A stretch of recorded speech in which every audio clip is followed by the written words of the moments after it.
Welcome to the regular Municipal Council meeting for the City of Westmount for Monday, December 2nd, 2024, which is the last, I guess it's it is the last. We'll have a budget meeting on December 16th, where we'll also probably have an additional meeting to close off some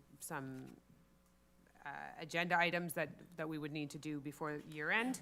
But this is our last, I guess, regular council meeting of 2024. So I want to thank everybody who's in attendance tonight, whether it be online or in person. And I just have a few updates before we move, avant qu'on procède avec les commentaires ou des mises à jour de la reste du Conseil. I just wanted, I think many people in the community know that myself, the Member of Parliament Anthony Housefather, Mitch Brownstein, who is the Mayor of Côte St. Luc, and Rabbi Shire, who is our beloved rabbi at the Shire next door, met with some leadership with the SPVM and with some other officials, met with the leadership of the SPVM last week to talk about how we can better manage protests on our street and how we can ensure access for residents and businesses in the area that are continually impacted by the protests that are happening, which are obviously protests are a protected right in Canada, but we also have to balance that with the access and the ability for people to get in and out of their homes. And so I think we had a very productive meeting, and we will continue to have discussions with them and to advocate certainly for the safety of our residents and for people to be able to access their businesses and access their homes. So I just wanted to give a brief update on that. And I would also like to thank, we've got a couple very busy weeks ahead of us in the city as we get ready to pass our budget, which will be on December 15th. So you've seen, some of you may have seen what's in our capital works budget, which is a very, very ambitious budget, but make no mistake, we have a very, very significant infrastructure issue within the city of Westmount and the amount of work that we need to do, which is not necessarily, the ribbon cutting projects that people might want to attend, but they are absolutely necessary.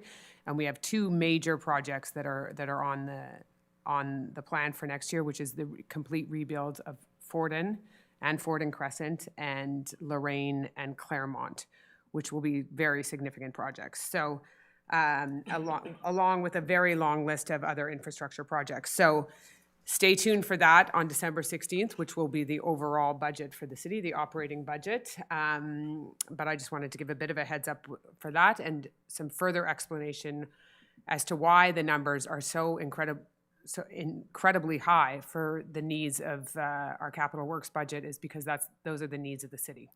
So without further ado, I'm going to pass it over to some of the other councillors who have some updates. Maybe we'll start with Councillor Kez at this end, who no doubt will talk about the Southeast sector public consultation, which was a great success, I would say. Yeah, over 100 people attended the public consultation, so it was a great success. Also, the results of the public consultation is not out yet, but as soon as it is, we will be posting it. And it's positive, we're moving forward, but we're going to be listening to residents, I hope. And the next point I want to say is, again, it's that time of year where public security will be installing their tents for Giving Tuesday. So it's tomorrow by the Metro on Victoria between 10 and 5 p.m. Then on Wednesday, it's going to be by Saint-Cézanne at the intersection of de Maisonneuve and Green Avenue, again, from 10 to 5 p.m. So bring non-perishable cookies, anything, financial donations, all accepted. Also, drop-off donations are accepted until December 13th at Westmount Recreation Center, Victoria Hall, the library, and the Public Security Office. And also, anyone who wants to have their donations picked up, just call Public Security and they'll be happy to pass by. And again, it's a holiday season, and Your donations are important, and thank you for your, as usual, very, very generous offerings. Thank you. So for those who don't know, we work with the CIUS for our area and with the CLSC for families in need. They identify the needs of the family, the age of the children, special requests, and we put together gift baskets at Christmas to help them. And we've heard back from these families over the years, and make no mistake, there are several of them in our community. And so they are appreciated, but they are also extremely needed. So if you can participate in any way, Please do. Please do. Yeah, thank you. Merci beaucoup, Monsieur Aronson. Thank you, Madam Mayor. I have an extremely important announcement to make tonight. I'm glad that Lorene is in the front seat here because this should be headline news in the Independent. As you know, this year, Hanukkah and Christmas begin on the same day, or rather, Hanukkah's first night is on Christmas Eve, or Christmas Day. And at the same time, we have a postal strike. So for people who don't live in Westmount, this is a major problem because getting all of those gifts in time for Christmas would be an issue. But luckily for us, and this is the headline, our merchants are ready. And so I hope that the Independent will help us to remind all Westmounters that every gift you need to put under your tree or to have alongside your menorah is available within walking distance of your home. And you do not need Canada Post to bring it to you. All you need to do is visit one of the many merchants in Westmount who are equipped and ready to get everything that you need for the holiday season. No Amazon, no, Mr. Bezos doesn't need any more money, but our local merchants need our support. So while we're doing that, let's also remember it is the holidays, and the best way for us to make sure that we don't have too much landfill or recycling to leave the house after the holidays is to control what we bring into the house before the holidays. So we have big new blue recycling bins that are being distributed throughout the city for homes that are attached or semi-detached. If you live in row housing, you're not getting a big blue bin. You don't need to worry about it this year.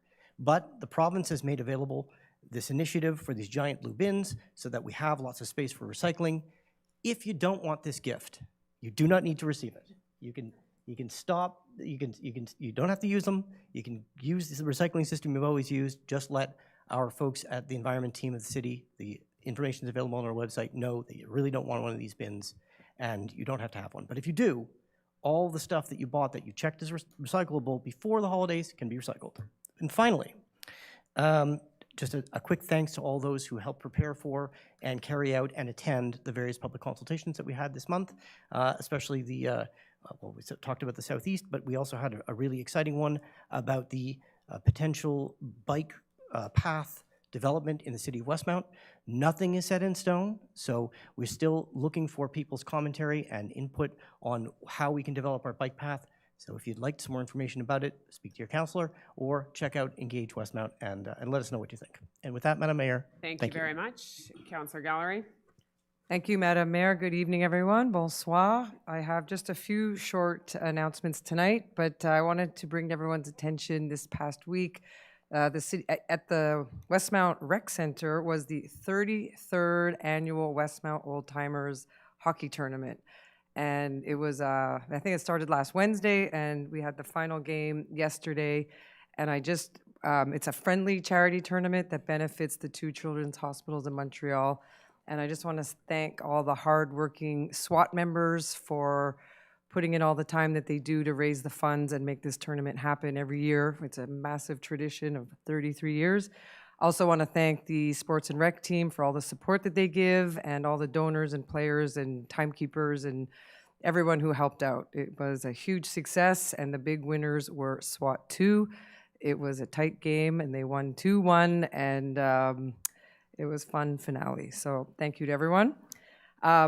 Last month, I also mentioned that we unfortunately have to close down our 2 ice surfaces starting next Monday, December 9th. We've had a lot of questions about that in the last couple of weeks, and I just want to assure you all that we have looked at every scenario. We looked at all the possible options we had in front of us, but due to the urgency of the work to replace the water tower, which is a critical component of the cooling system. This was the best and least disruptive time, so please bear with us. We're doing everything we can to open earlier than the planned date of January 3rd. If that changes, we will definitely let you know. Please check our website, and we'll also be posting the hours and times of other arenas nearby that have their ice available, and weather permitting, our outdoor rinks will be available. So again, I thank you all for your patience and your understanding. This is very much out of our control and urgent work. So in the meantime, joyeuses fêtes, happy holidays, be safe and well, and we'll see you in January. Thanks. Thank you very much. Councillor Peart, you have an update? Merci, Madame la Mairesse. And for those of you who don't sit idly by clicking the refresh page on the Engage Westmount, I'm happy to report that the engineering report has been published online on Engage Westmount for the Claremont Triangle pilot project. It's available in French only because it was an engineering report. It wasn't part of the original mandate to make it bilingual. But that information is there. It is quite complete. I will spare you the details of its conclusions, but suffice to say that it was an interesting learning experience for us all. So I invite you to take some time, have a look if you're interested, and download that report. Thank you. Thank you very much. Councillor Chamy, nothing. Councillor Roux, always has the good stuff. Yes. Bonsoir. Je me dépêche toujours quand je fais mes annonces parce que je ne veux pas empiéter trop sur le temps, trop accaparer de temps. Mais ce soir, je vais vous demander quelques minutes parce que j'ai des belles choses à vous conter. Alors, premièrement, I'd like to thank the Friends of the Library for their great book sale that took place on the 16th and 17th. So they raised short of $77 to reach the $18,000. So essentially, they brought in $18,000 for the library. So that's fantastic. So I'd like to thank all the volunteers, the Friends of the Library, also all the students that come in because it's a lot of work to install it all and pack it all up at the end. And I also have a nice story to tell you. So on the Saturday, I went and gave a hand because it's such a great event. I'm happy to be there. My job was to get, there's so many people and they all want to pay at the same time. There's not enough caches. So my job is to keep them in a line and then direct them when a cache frees up. So I have a few seconds to chat with all of them and they tell me about the books they got. And then this young man in his 20s comes up and he goes, I need to talk to you. So he opens, I'm like, what's wrong? He opens the book. I said, found a good book? He goes, yeah, but look what's inside. So there was money in the book. So I said, I'm not the person you want to talk to. So I went to get the head of the Friends of the Library. He goes, this is in the book I want. It's for you. So there were $340 of Hidden in the book. Hidden in the book. And there were des anciens billets. It wasn't what we have now. So I looked at the person in charge. I said, I think we can give him his 5 books. It was like, we sell them for $1 or $2. He goes, oh, no. I'm like, I think you earned it. He goes, it's okay. I couldn't have lived with myself, with my conscience, had I not told you about the money in the book. So out of the nearly $18,000, there's $340 that come from this honest man. I don't know his name, but I thought it was a nice story worth telling you. Also, I'd like to thank everyone that helped out, mainly the committee, but also all the staff at the library for the 125th party they put together, not this past Saturday, but on the 23rd. I don't know how many of you were there, but it was a fantastic event. The feedback we got was so positive. And when I was reflecting on it the next day, I'm thinking, it's too bad we couldn't have managed to fit the 20,000 Westmounters in that party because everybody was so cheerful and it was a nice example of what Westmount is and what we do well and people coming together. So thank you to the committee members, Wendy Whaling, Laura Biocco, Danielle Miguez de Luca, Elaine Klieger, Marie-Christine Dufour, and Kathleen Roger. So they didn't just sit on the committee, they gave so much time, they were so dedicated, and it wouldn't have happened with all of them and all the staff at the library. So people liked it so much, they're like, next year when you do it. I'm like, no, next time will be in 25 years. I'll probably have an artificial hip by then. But anyways, so thank you to everybody, and I'm glad, thank you for the ones who came. We were more than sold out. So, regular announcement. Maker Coffee on December 10th from 5 to 8, so that's in the new studio. So Maker Cafe for independent learners 16 and up who are interested in starting, working on, or finishing up personal projects. The studio tools and equipment, our facilitators will be on hand to help you. Then for those who have kids they want to keep busy during the holidays, be it parents, grandparents, on December 30th at 2 p.m., there will be the movie Despicable Me 4, so that's for 6 and over. Then on Monday, December 16th, from 5 to 6 here in the council chamber will be Hanukkah celebrations. So everyone is invited to join in the community celebrations for this Festival of Lights. Friends from all backgrounds, faith and religions are welcome. So there will be a reception here at City Hall, and the celebration is held in collaboration with the Shar and Temple Emmanuel. Then this Thursday at Victoria Hall at 7, there's a concert, un Noël baroque avec Ensemble Caprice. Et finalement, jusqu'au 13 décembre, à la galerie, il y a une exposition unique qui sort des sentiers battus habituels. Alors, ça s'appelle Cœur ancré, art et vision des aînés. Alors, c'est une belle démonstration de la diversité de notre communauté. Alors, je vous invite à aller faire un tour. Merci beaucoup. Joyeuses fêtes et je souhaite tout ce qu'il y a de meilleur pour 2025. Peut-être qu'on peut tous se souhaiter un peu plus de paix dans le monde. Merci. Merci beaucoup. Councillor D'Amico. Thank you, Madam Mayor. I would like to announce another pilot project. This one is in my district. This is coming from the study. So the girls at the study got together to do a pilot project. This is one of the pilot projects that I like because it's coming from the community with major community buy-in. And being a penny pincher, the cost is zero to the city, so I love these projects. Starting today, a school street pilot project will be implemented in Westmount at Braeside Place. This initiative, by leveling the playing field, was selected by the city to allow for a safer environment for all at the start and end of the school days. The pilot project will be implemented in partnership with the study school. What is a school street? A school street is a roadway located directly adjacent to a school that is temporarily closed to vehicle traffic during school arrival and departure times. On school days from Monday to Friday, Braeside Place will be closed to vehicle traffic from 7:20 to 8 a.m. for 40 minutes and from 2:40 to 3:30 p.m. for 50 minutes. The pilot project will run from December 2, 2024 to January 31, 2025. Reduced mobility and local resident traffic will be permitted at all times and will be escorted at walking speed by on-site monitors when the school street is in operation. Also in District 1 use, as was announced by Councillor Aronson, there was a consultation regarding the bike path. Unfortunately, a lot of my residents were not aware of this presentation. So as you know, the West Canada Post was on strike. A lot of the residents received their newspaper by the Westmount Independent. They did not receive it. So as Councillor Aronson suggests, if you do have the possibility, go on the Engage website to look at the bike plan and submit your comments and any questions you have either to myself or on the website. Joyeuses fêtes, happy holidays to everyone. Thank you.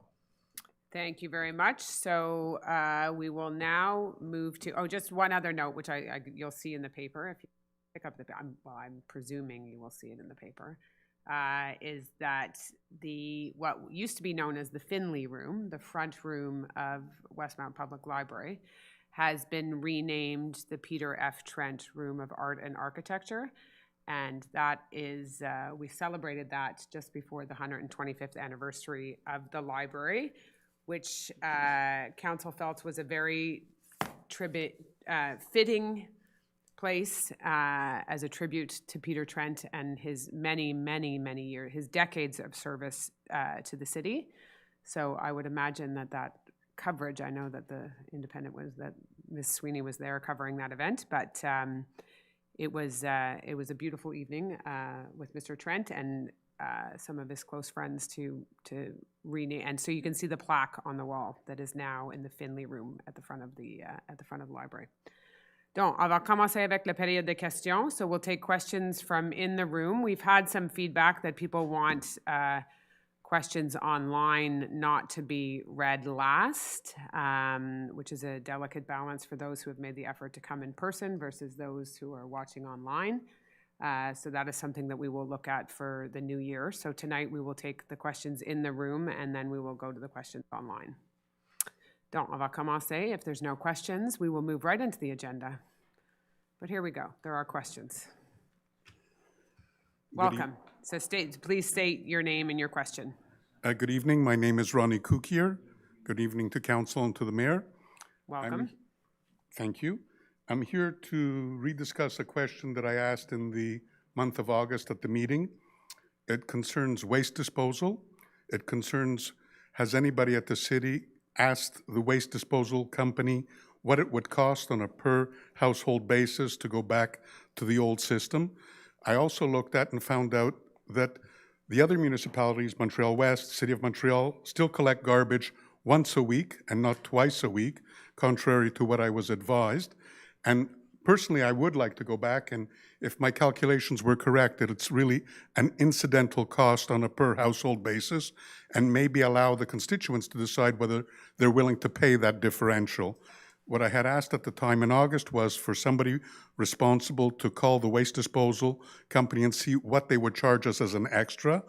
Your contract currently allows you to make changes to the existing contract, and I'm wondering what has happened since the August meeting that I was here. So the contract, that would be a significant change. You're allowed minor changes to contracts. That would be a significant change. We would have to cancel the contract and go back out to tender to re-award that, because that would be a significant change to a publicly tendered contract.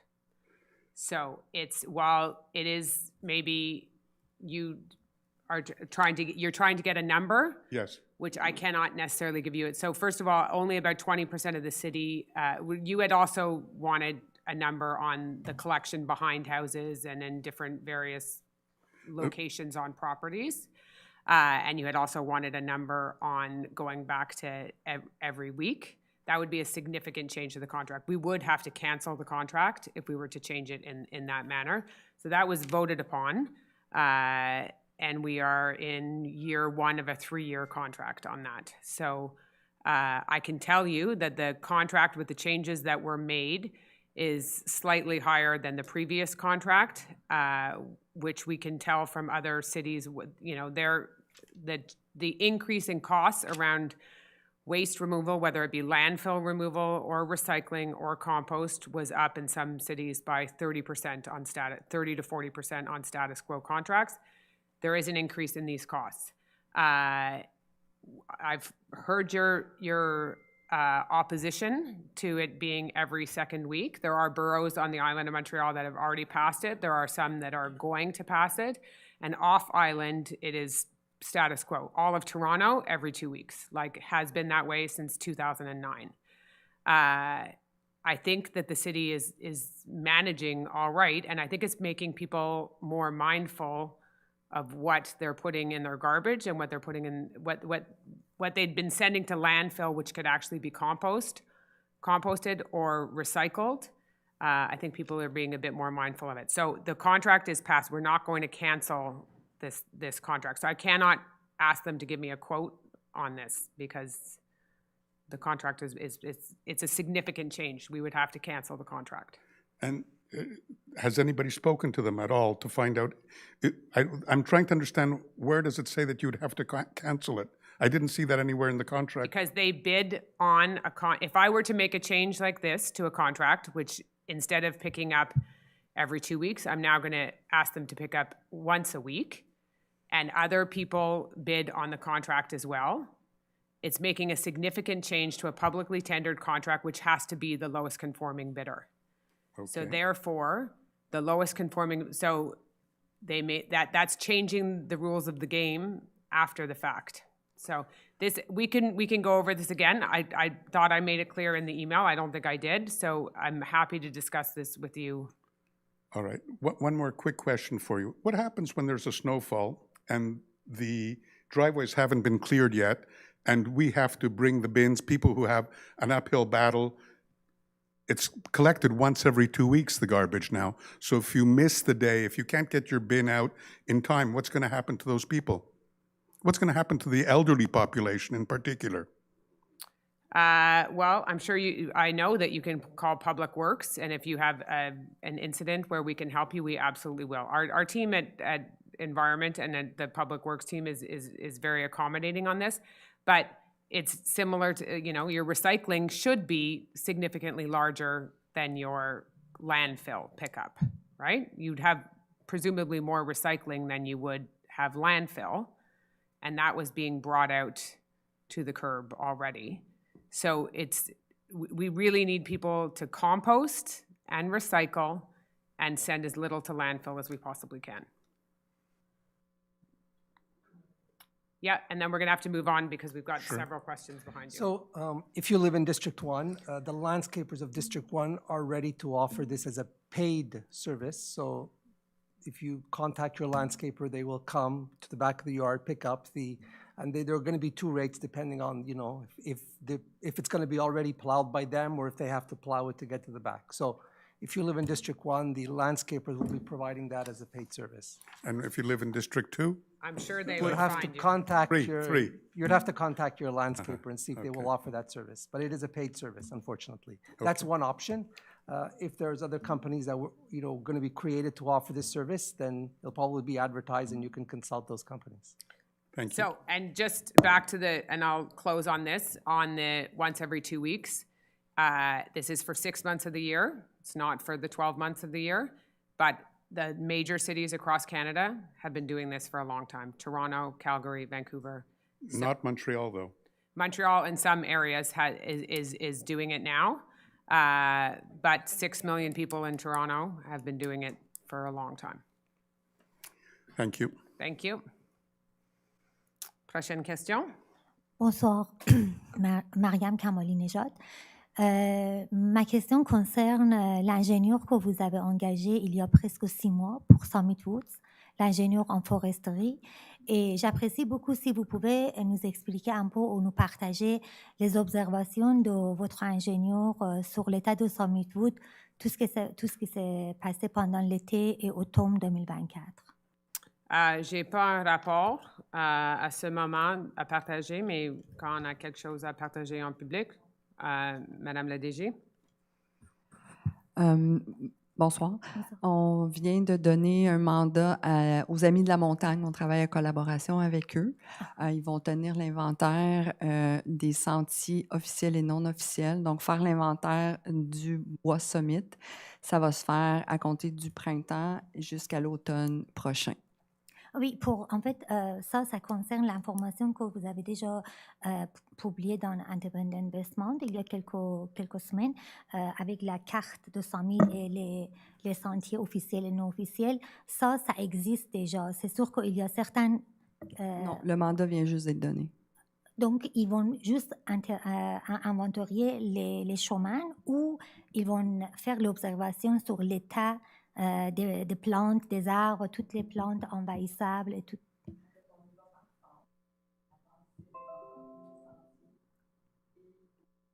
Excusez. C'est ça, on y va par phase. Donc, on travaille en collaboration, comme je disais, avec les Amis de la montagne pour un premier départ. On va travailler en 2025 sur, oui, les sentiers, mais il y aura aussi les plantes, une analyse pour les plantes envahissantes et on va travailler là-dessus en 2025. C'est très curieux que pour une forêt urbaine... Ça, c'était la deuxième question. Ça commence par les sentiers, parce que c'est quand même une forêt urbaine. Donc, c'est mieux qu'on commence par tout ce qui est les végétations, pas les chemins, les sentiers. Mais en tout cas, c'est déjà un pas. Merci beaucoup. Next question. Good evening. Prochaine question. Good evening. My name is Colleen Gray, and I was here last spring. I was the person who was savagely attacked by a dog in Summit Woods. So I still go there. It's my right to go there. I've heard all of the different views on it. I noticed that our mayor was there the other day enjoying it, and it really is a beautiful place. I'm wondering if you or she noticed the fact that the signs were misplaced on the area where Peter Trent had created that road or pathway surrounding the Summit Woods on the, I guess it's the northeast side. Mm-hmm. The sign, all dogs off leash from 15th of November to the April 15th, was posted right at the beginning of the protected area. Now, to add insult to injury, when you walked a little bit further in, there was a very visible and new sign, bicycles, riders dismount. The sign for dogs on leash in this area is totally not visible at all, okay? So, which means that I am not protected when I am walking there, okay? This can be interpreted as an infringement of the rights of the people who have worked so hard to try to clean up that area and to have the dogs on leash so that we can all have fair access to that area. I'm wondering if any of you knew about this situation and what is going to be done about it, because the signs have to be put in place and they have to be visible. If you don't believe me, I have the signs on my computer. If you want to see the signs, I have it opened and I can show them to you. Otherwise, you can take a trip up there yourself, and unless it's changed in the last week, that's the status quo. Thank you. Okay, I will, certainly I will relay to our communications team as well as our public security to make sure that the signage is accurately displayed on the walking path on the Well, perimeter. unfortunately, I heard somebody did already go to public security, and they said that they passed the buck and said they had to go to Public Works. So that's why I didn't contact Public Works, because I came right here so that I don't have to waste my time and I can go directly to the people who can change the situation. Okay, so Madame la DG, it's noted, so thank you for Okay. sharing your comments. Thank you very much for the hearing. Good night. Thank you.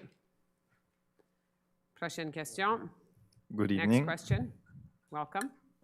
So Thomas Rollin, I live corner Claremont and Westmount, and there are two topics tonight that I would like to briefly discuss with you. The first one is on the report, the engineering report on the pilot project. So I read it with great interest, and also I won't hide it, some disappointment. I see some conclusion and paragraph in the report that look a bit strange to me. There is, for example, a conclusion stating that active users following the implementation of the pilot project cohabit no better than before the pilot project, which I thought was funny because I live right at the corner and know that the pilot project has been dismantled. We have peace again.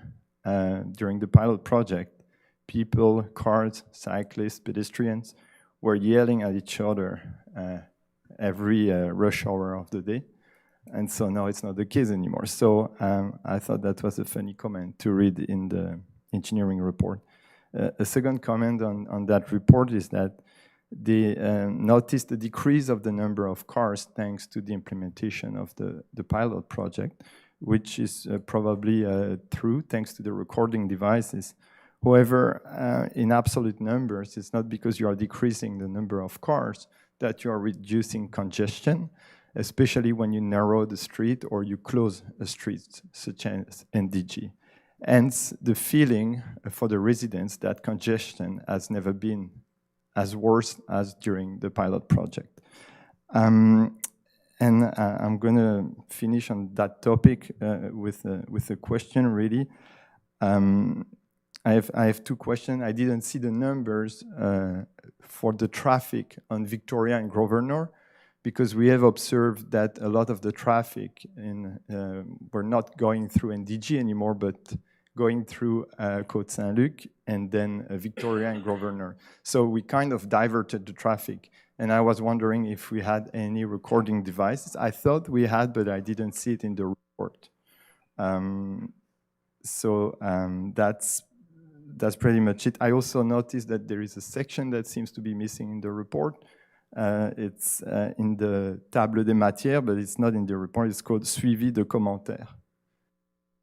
So that's my question for the pilot. The suivi de commentaires, where is that in the report? I don't have, Oui, donc je vais me permettre de répondre là, pour cette deuxième partie de questions. En fait, oui, effectivement, c'est des suivis de commentaires. En vertu de la loi sur l'accès à l'information, ce sont des informations qui sont protégées et c'est pourquoi, en fait, elles n'ont pas été là, partagées, seulement ce bout-là du rapport. OK. Ce que vous voulez dire, c'est que si on fait une demande d'accès à l'information, on peut avoir accès. Vous ne les aurez pas plus, en fait, parce que ces informations-là sont protégées en vertu de la loi sur l'accès à l'information. Donc, c'est pour ça qu'ils n'ont pas été partagés. Si vous faites une demande, vous ne les aurez pas non plus. Mais est-ce qu'on aura l'explication? Par exemple, c'est des données personnelles qui sont protégées? À ce ou... moment-là, je vous inviterai là, à faire la demande d'accès à l'information, puis on pourra la traiter et vous répondre. Parfait. OK. Beau. Puis là, donc, ça, c'était la deuxième question? Oh, that's the first question I had. The other was just general comments on the report, and you may want to address them now or... OK. or Je pense que M. Pert va... Can the city clerk answer your question about the missing section? And I learned something as well. I didn't catch that it wasn't in there, and the explanation now makes sense to me. I'll work backwards from your questions about the accounts on Grosvenor and Victoria. I believe I mentioned previously that the scope, call it the rectangle, of interest for the engineering report was limited to that sector. It was never planned to take to look outside of that to see anything that happened downstream, remote of that. That would have been an addition. That would have been additional in the scope, and so that was not part of the part of the mandate. And it's possible and likely that it had. That the closure had precipitating effects elsewhere in the network, to be sure. Okay. To go back to your first question, if I understand correctly, you were it had to do with the counts of the of the vehicles or the yeah, that's not so much a question. It's just a note that I wanted to make tonight, but I don't have any questions on that. Okay. It was just. And last thing I wanted to mention, and it's not on the pilot, it's more on the reconstruction of Claremont Avenue. Because the reconstruction will be happening, I thought that I would contact Energy to have my house connected to their network. But, you know, comme la rue va être ouverte, j'ai pensé que ce serait le bon moment de le faire. Mais ils m'ont dit en fait qu'ils ne se coordonnaient pas avec les municipalités. Et que par conséquent, il faudrait, c'est ce que j'ai compris, attendre que la rue soit finie pour qu'ils fassent des travaux de raccordement, ce qui me semble fou. Non, ça c'est à l'envers, je pense. Oui, mais ça, je ne le sais pas, mais ça ne fait pas du sens pour nous autres. Ça, c'est une question qu'on peut vous contacter avec notre équipe d'engineering par email de régler ça. OK, c'est beau. Parce qu'il va y avoir beaucoup de monde comme vous qui a la même chose si c'est l'eau ou énergie ou n'importe quoi. Et ça, c'est le temps de le faire avant que pour ouvrir. Oui, j'ai trouvé ça bizarre aussi. Oui. OK. Mais pour les autres commentaires sur la rue Claremont, the Triangle Project, the feedback, the report, all of it, I can assure you that, yes, we have the engineering report, but we also have a lot of feedback from residents, of which you are have been very vocal in, and I can assure you that Council has heard your commentary, your concerns, and your feedback. So thank you for participating in that. Thank you, Madame Mayor. Donc, merci. Next. Hello, I'm Shona Godwin. I too have some questions about the engineering report. Welcome. I found it quite interesting because you had data and then you had conclusions and recommendations that the engineers themselves identified as qualitative. The recommendations and the conclusions were very positive, that increase in comfort, increase of number of active users, significant increase in urban environmental benefits, all with no impact on vehicle circulation and fluidity. Nul impact sur la fluidité et la circulation globale des véhicules. A bit of a conclusion that wouldn't be borne out by people who live there. And the data was quite interesting. 89% of cars don't stop at the intersection on NDG and Westmount. in front of Marianapolis, a crosswalk with a bus stop in front of a school, 89% of cars don't stop. There is an increase of 34 more bicyclists. 34 more people are taking bicycles, and there are 15 less cars coming into Westmount. These numbers are statistically negligible. Well, maybe negligent too. Negligible. I guess my question is, are you going to be doing more studies? We see an increase in congestion. We see an increase in idling cars. We see an increase in pollution, air quality pollution, and we see an increase in noise pollution, honking. The study itself said there's more possibility of conflicts. Bicyclists and pedestrians, bicyclists and cars, cars and cars, cars and pedestrians. We see these conflicts. Will you be doing more environmental studies before you come to us with any other proposals? Will you be doing more safety studies? And most importantly, given these negligible benefits, will you be doing any winter studies? Because I don't think those 34 bicyclists are going to be bicycling in the winter. Any information you can give us on how we can get better information about these changes and the impacts? Are you asking for doing further traffic studies? No, we're Environmental studies, safety studies, and winter studies. Air quality and noise pollution. To rebuild, for our project to rebuild Claremont? With respect, so we see the Claremont Triangle is separate from Lower Claremont. With respect to the traffic changes, were there any considerations of noise pollution, air quality, winter conditions, and safety conditions?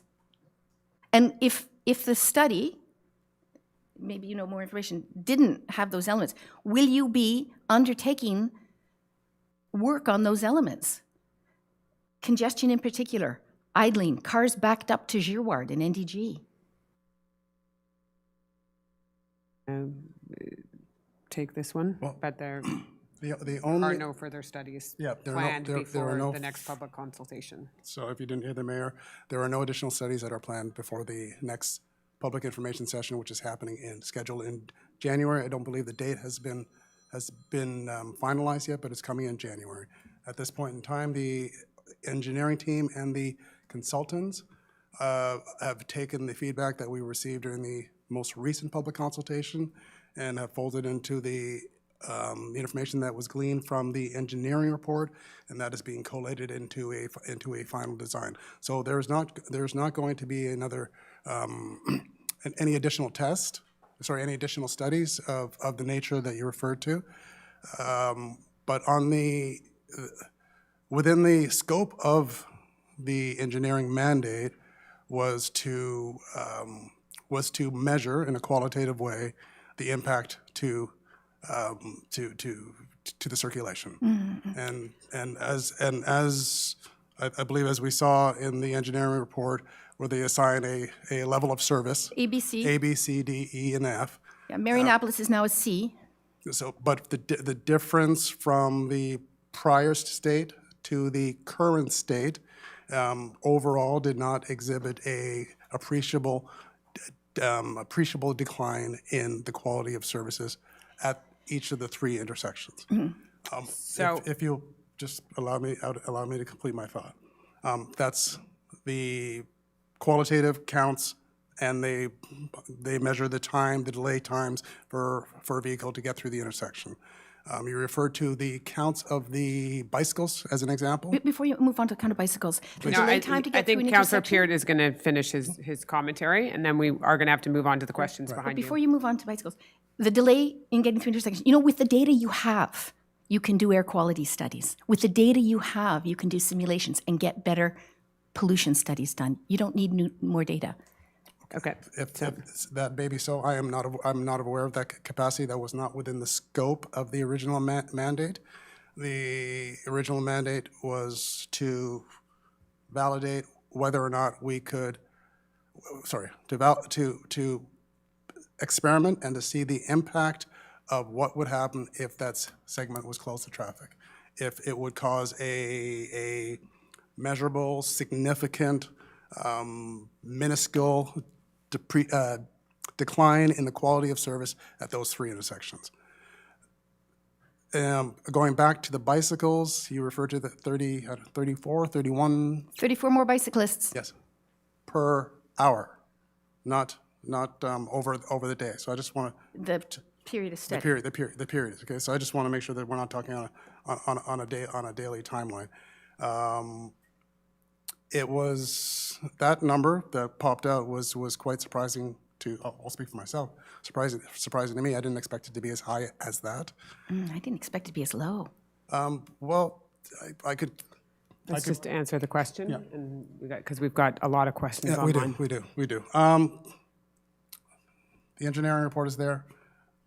The experts, our experts, the consultants, and our internal team are using that. They are taking into account the information that we've received from the community, from council. In January, you'll have an opportunity to see the result of that. I believe it was a good exercise to go through. For sure, we could have done it differently, improve upon these things. But these kind of pilot projects where you want to test something before committing literally millions of dollars to a built solution, it's a good way to proceed. We see this Montreal does it. Thank you. Thank you. No further environmental studies with the data we have. Thank you for your response.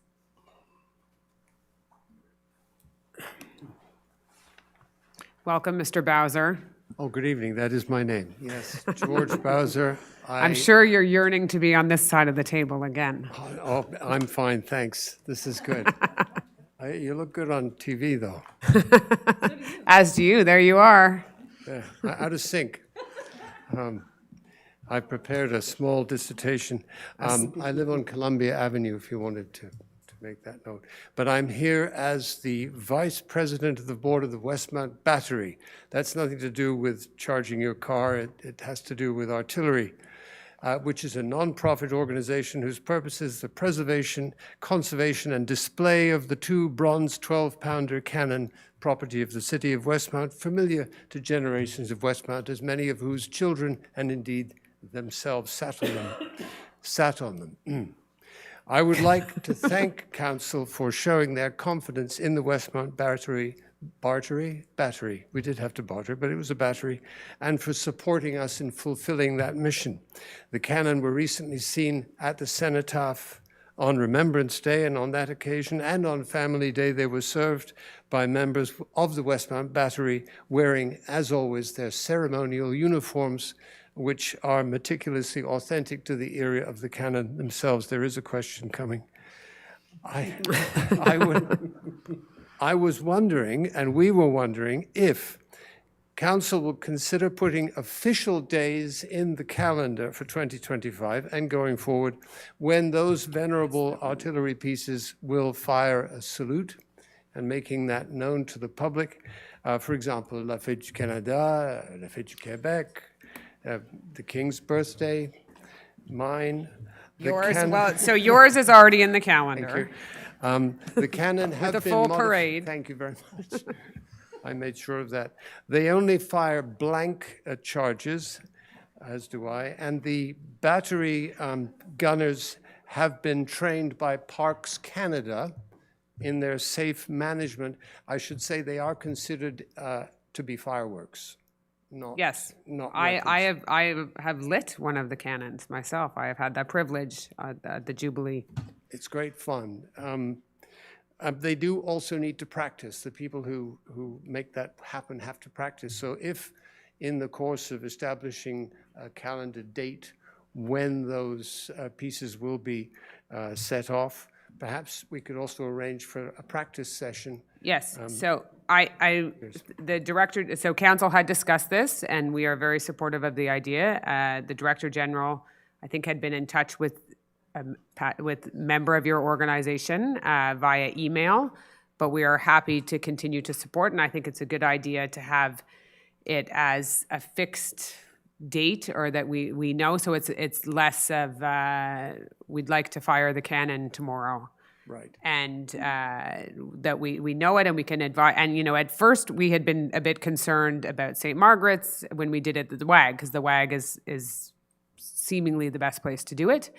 St. Margaret's and Westmount High and the neighbors. And to my surprise and delight, the neighbors came out in great numbers, as did many of the residents of St. Margaret's. So it's, for those of you who haven't seen these beautifully restored, unique pair of cannon that the city has supported this group of volunteers that have, you know, been very devoted to their restoration. It's a very it's a great part of Westmount history. We bring them out at Family Day, but we certainly should make better use of them, considering the time and energy that you have put in them, and the little support the city has given you a small amount of support. So yes, we will get it in the calendar. Great. And make sure that it's a recurring event. Splendid. Thank you very much. Thank you. Thank you for your question. Thank you. Next question. Bonjour. Bonjour, bienvenue.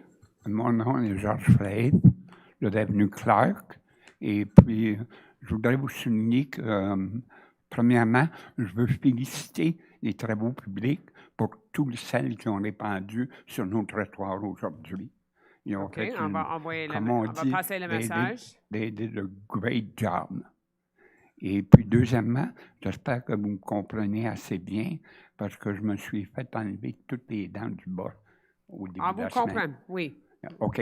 Donc là, ce que je veux vous dire, je l'ai mentionné à Mme Kej tout à l'heure, c'est un point de vue qui dure depuis plusieurs années.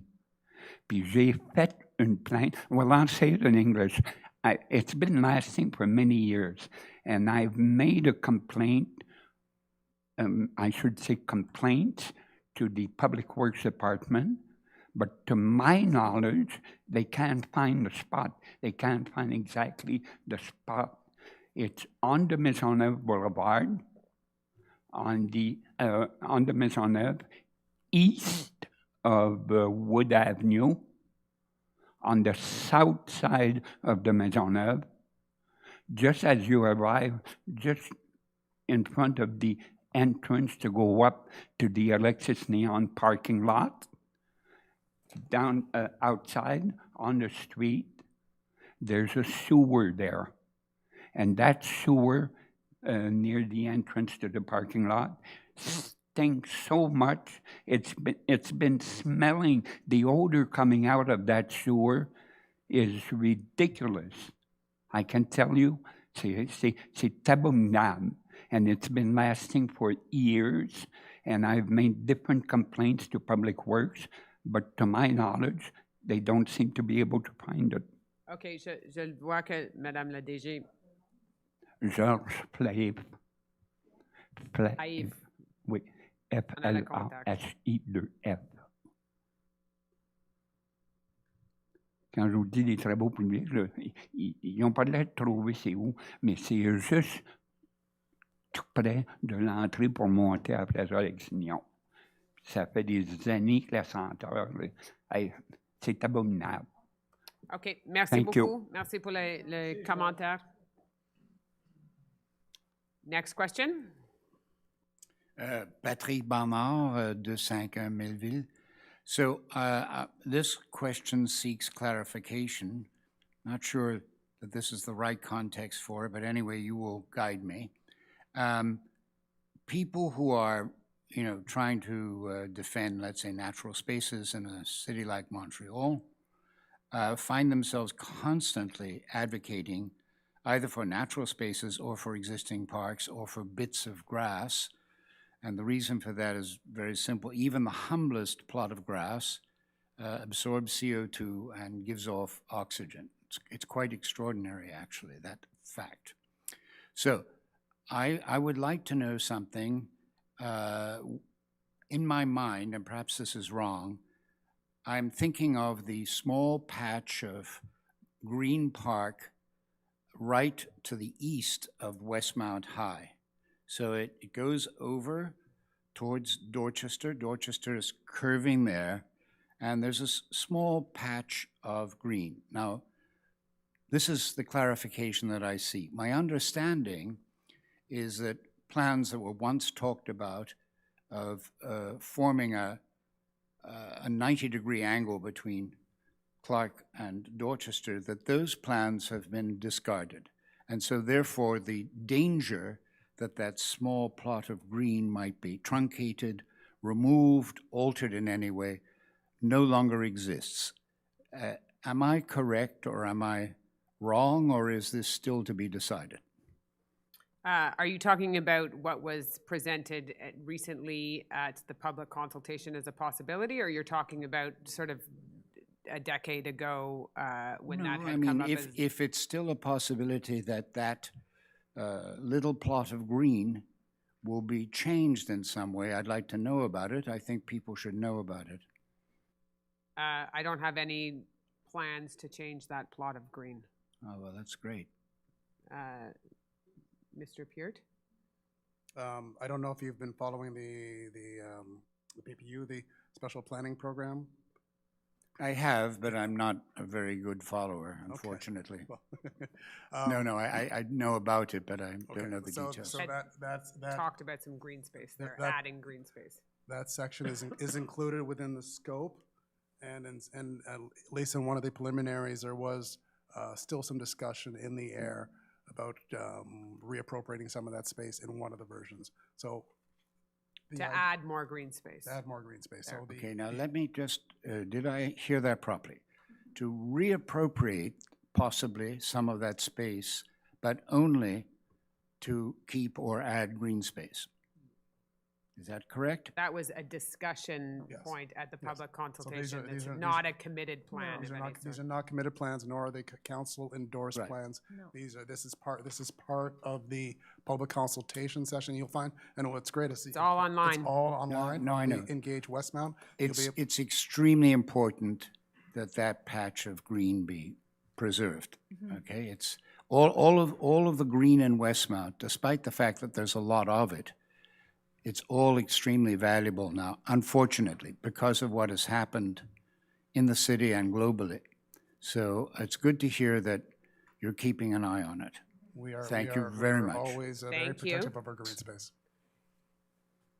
Thank you, Mr. Barnard. Next question, and then after Mr. Goddard, who's behind you, we will then move on to the online questions, because we have several online. I'm sure. Mine's pretty short. Penny Arsenault, 4700 St. Catherine. Thank you. I just have a couple of questions about the plan for the Marianopolis artificial turf. Everywhere that I look, it's written that it'll not be even considered unless it's zero environmental impact.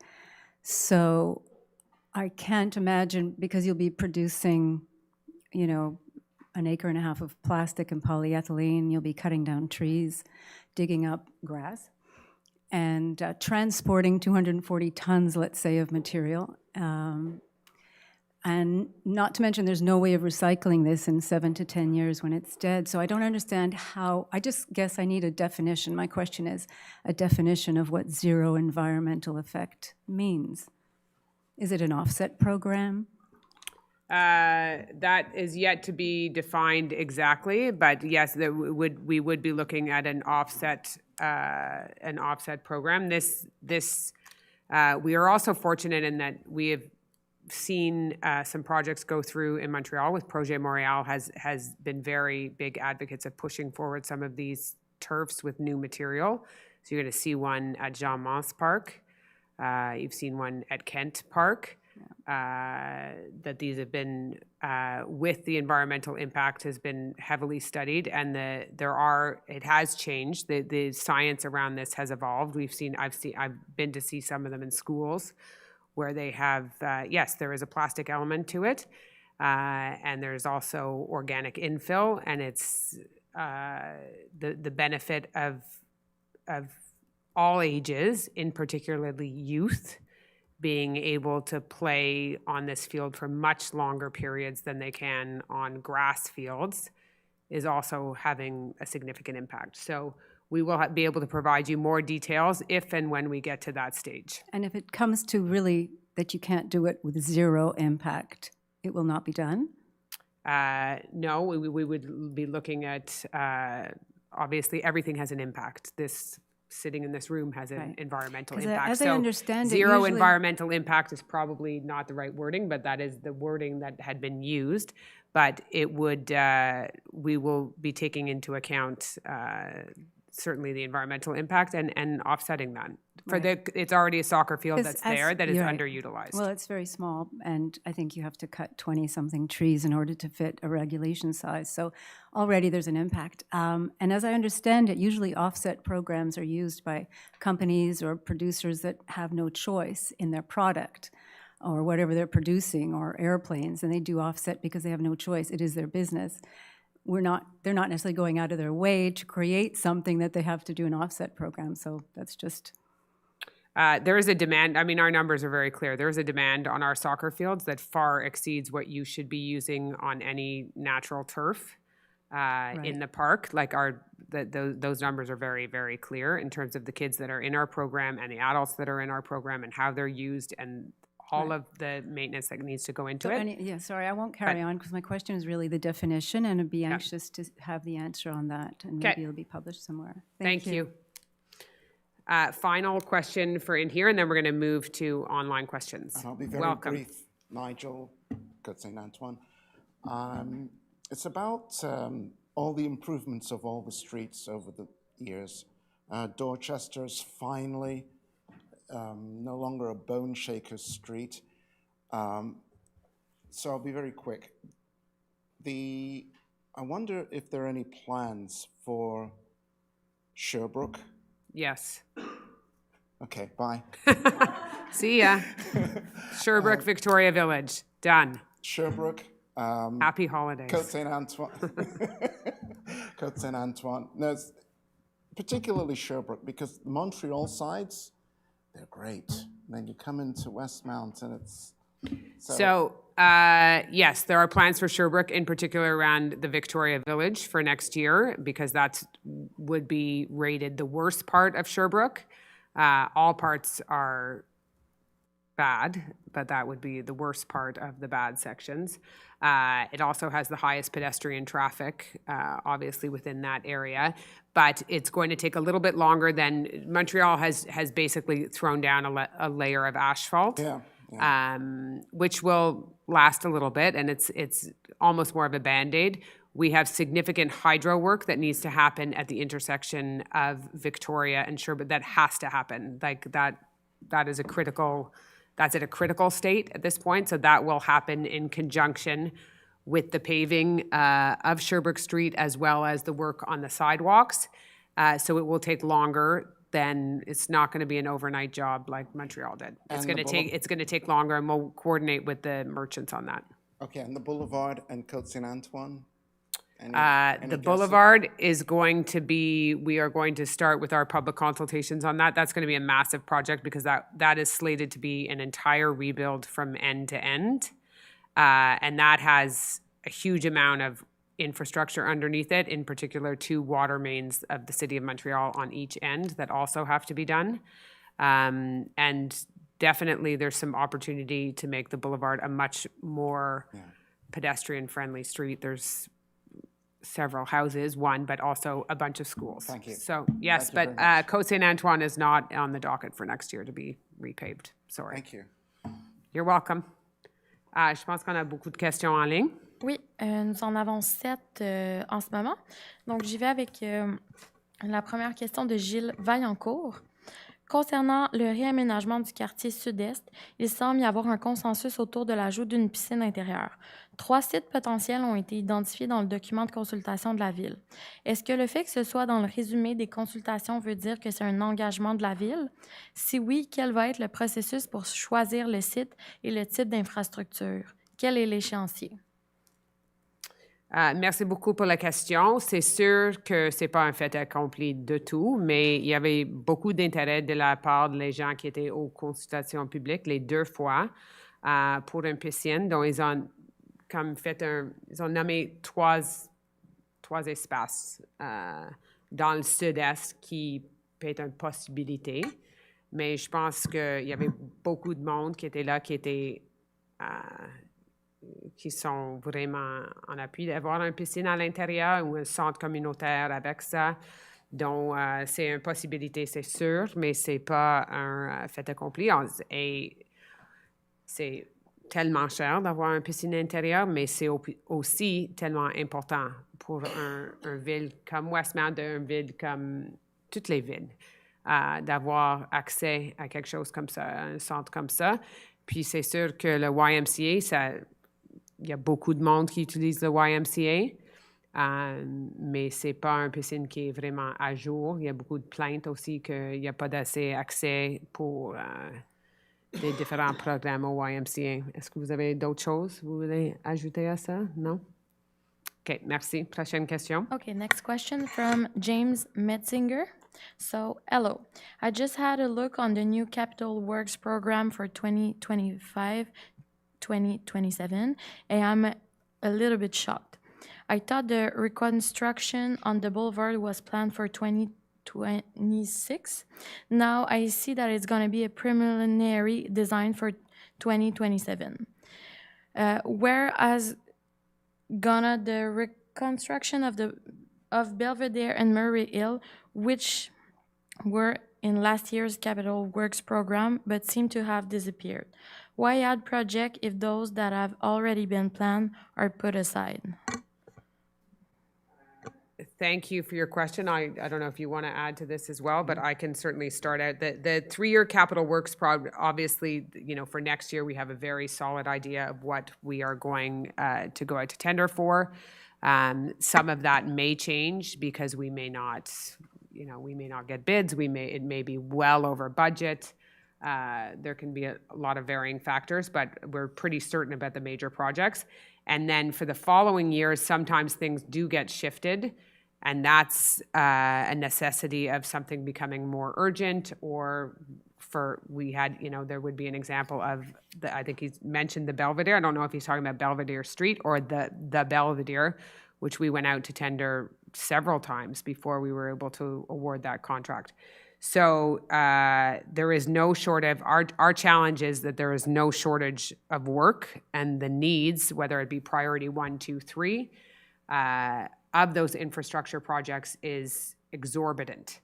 And it is often driven by the state of what's underground. So if the state of the water is critical, which is on a road like Lexington, the water situation was very critical.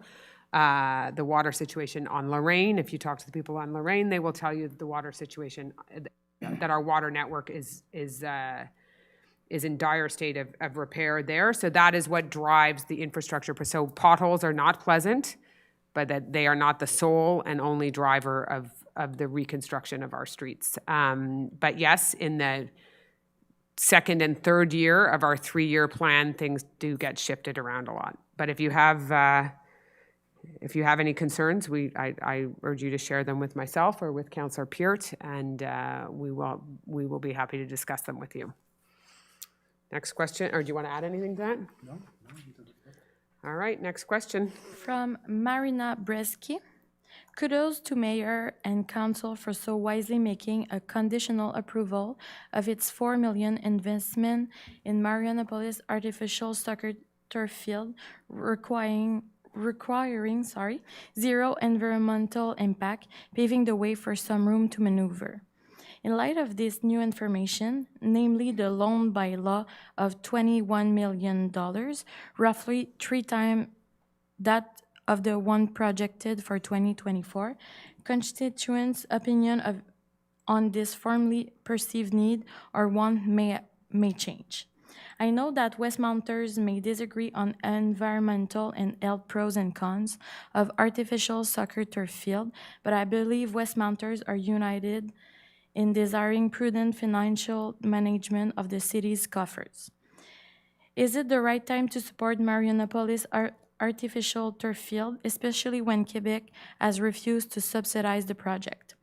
At the very least, could the city buffer its financial risk with another government partner, be it a municipality or federal government Agency. Surely you recognize that Quebec's refusal to subsidize the turf field is a red flag. As a taxpayer, I urge Council to rethink any investment in artificial soccer turf field. This is not a sustainable choice of terrain. It will dramatically increase the heat island effect, not to mention that it will be costlier in the long run to operate than traditional grass field. Thank you. Thank you, Ms. Breshke, for your question. You mentioned a red flag of this government. I do think there's many red flags of this current Quebec government, but their refusal to subsidize this is not the least bit surprising. They have repeatedly not supported Anglophone schools or institutions year after year. So we were never expecting or never really believing that there would be any subsidy from the provincial government, but they did apply for it anyways.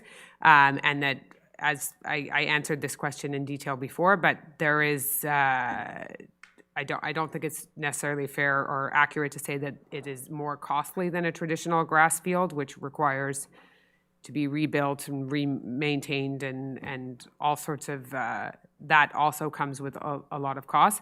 And that we would be very prudent with any investment in that field. So thank you. Does anyone want to add anything to that? No? Okay, next question. Okay, from Brendan C.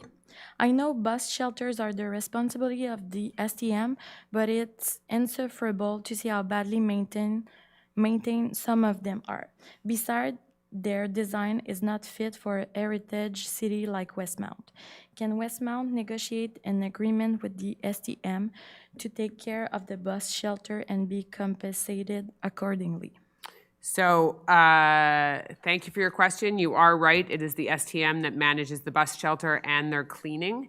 If there is one in particular that you are concerned about, and we have had success with this in the past where there's been questions about whatever, safety, cleanliness around a bus stop, just please let us know and we will relay that to the STM. Some of them are very outdated and are the, several versions ago bus shelters that haven't been updated. But if there's one in particular or if there's several, you're welcome to send me a list of them and I'll happily relay it to the STM.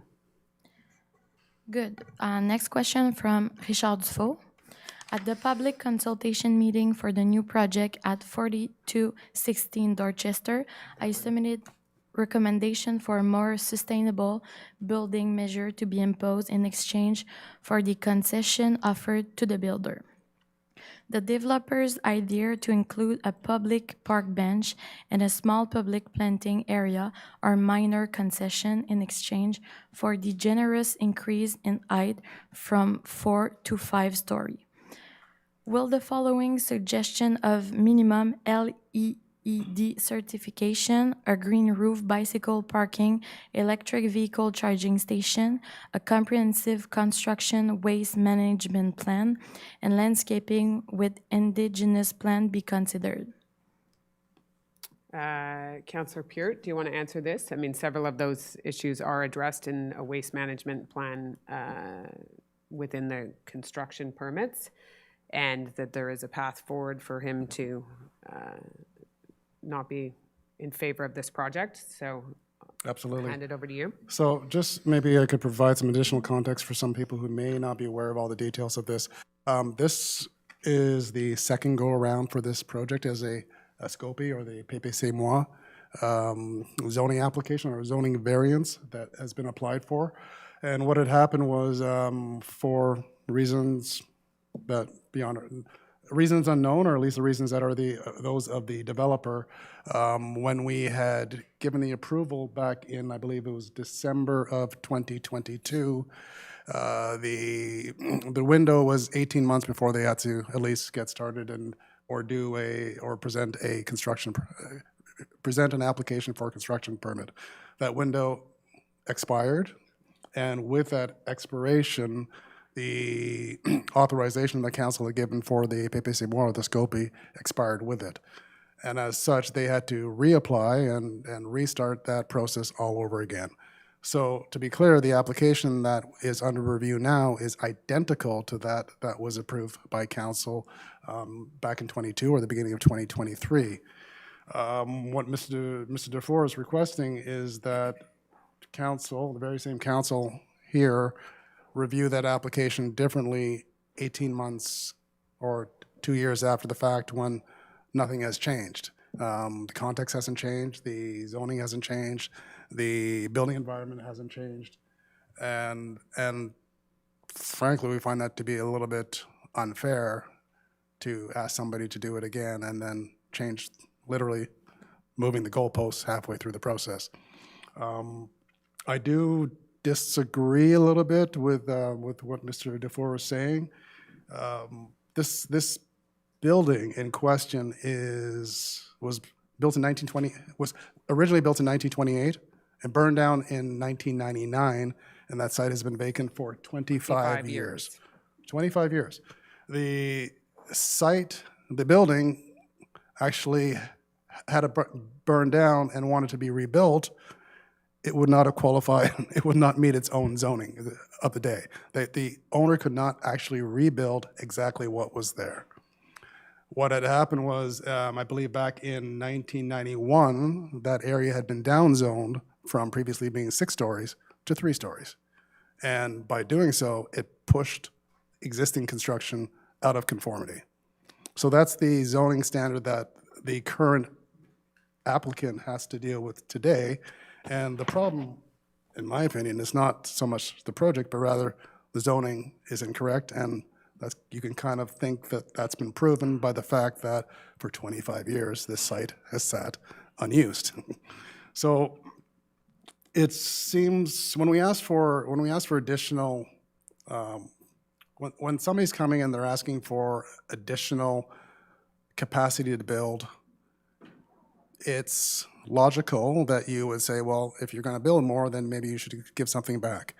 But there's also the concept of it being proportional.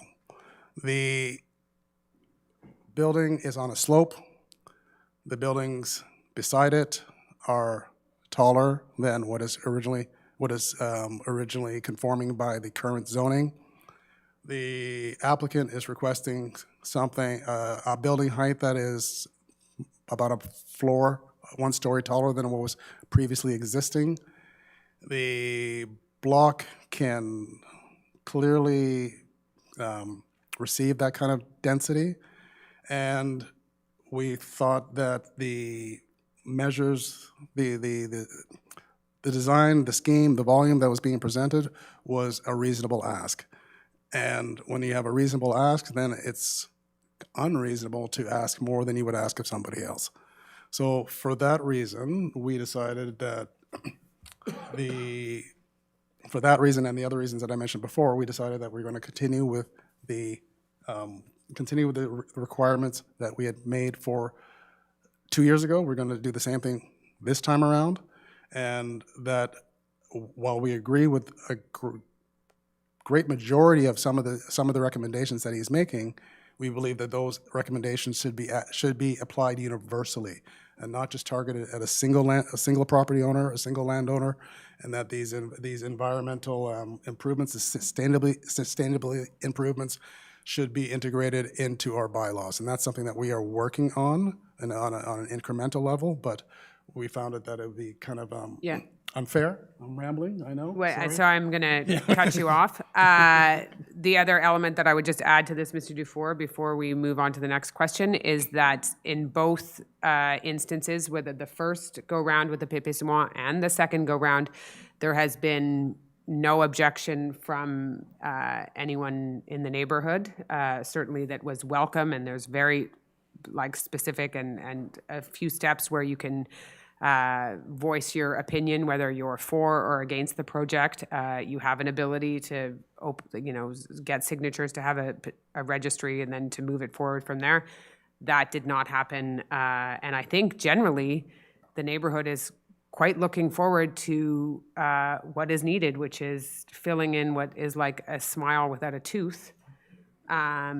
and a gap in that street. And also we are looking at a context of housing in a different way, in that this is an area where we welcome the new families that are going to be moving into this building. So thank you for your feedback. Just one last thing, if you'll permit. Come on, Councillor Pierre. It's Sorry, the end of the year. I know, but Mr. Dufour might be pleased to know that a good many of the suggestions that he was asking the city to make mandatory on a voluntary basis, the developer has already implemented most of those, I won't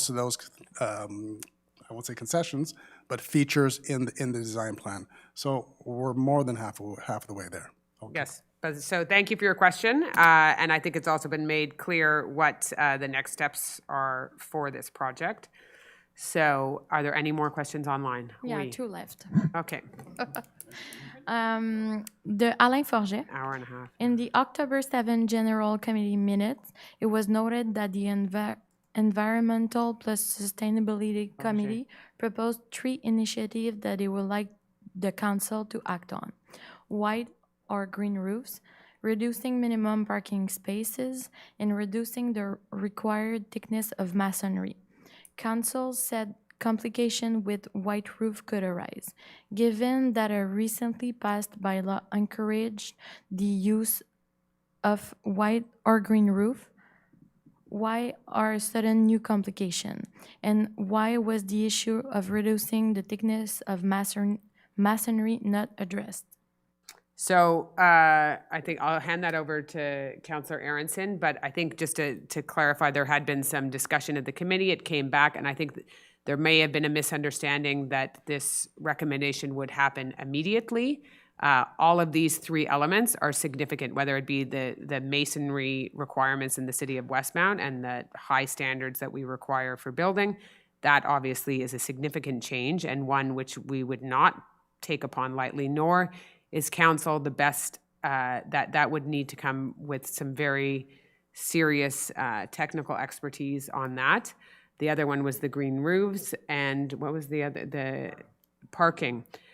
So parking minimum requirements as well is not, that would require a change to our zoning bylaws, which did not happen immediately, but is definitely something that we are considering, because that would allow certain spaces to be filled up. And we know that when we hear from other builders in other areas, when they put in the minimum parking requirements, they're often not used. So Councillor Aronson, quickly on that one. Well, quickly and then put, we'll move on. thanks, Madam Mayor.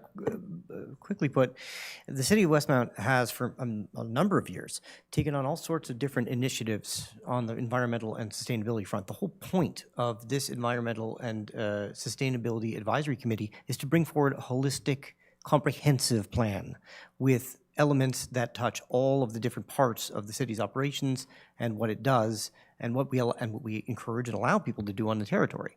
So, although we did appreciate the committee's desire to move forward with quick ideas that could be implemented immediately, the council looked at it and kind of said, you know, these are really good ideas. We want to hear more.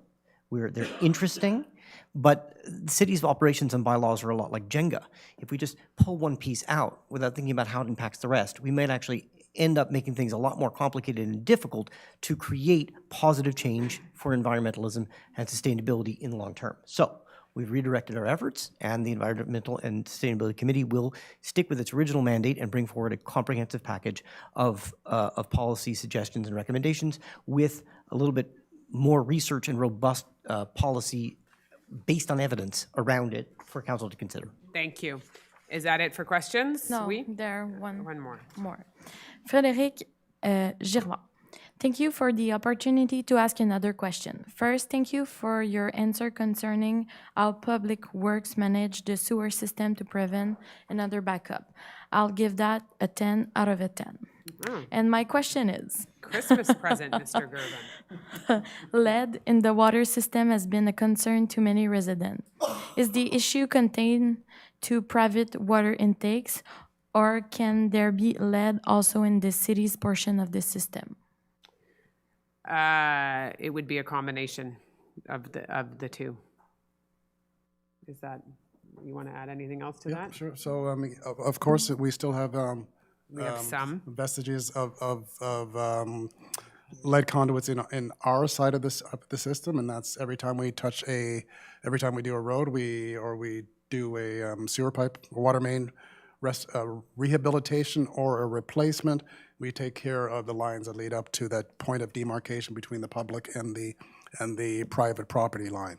Of course, that means that we are not responsible for what happens beyond that property line, but as part of our lead awareness and replacement program, we work with residents to help them find out if they have lead in their systems, and we have a reimbursement program.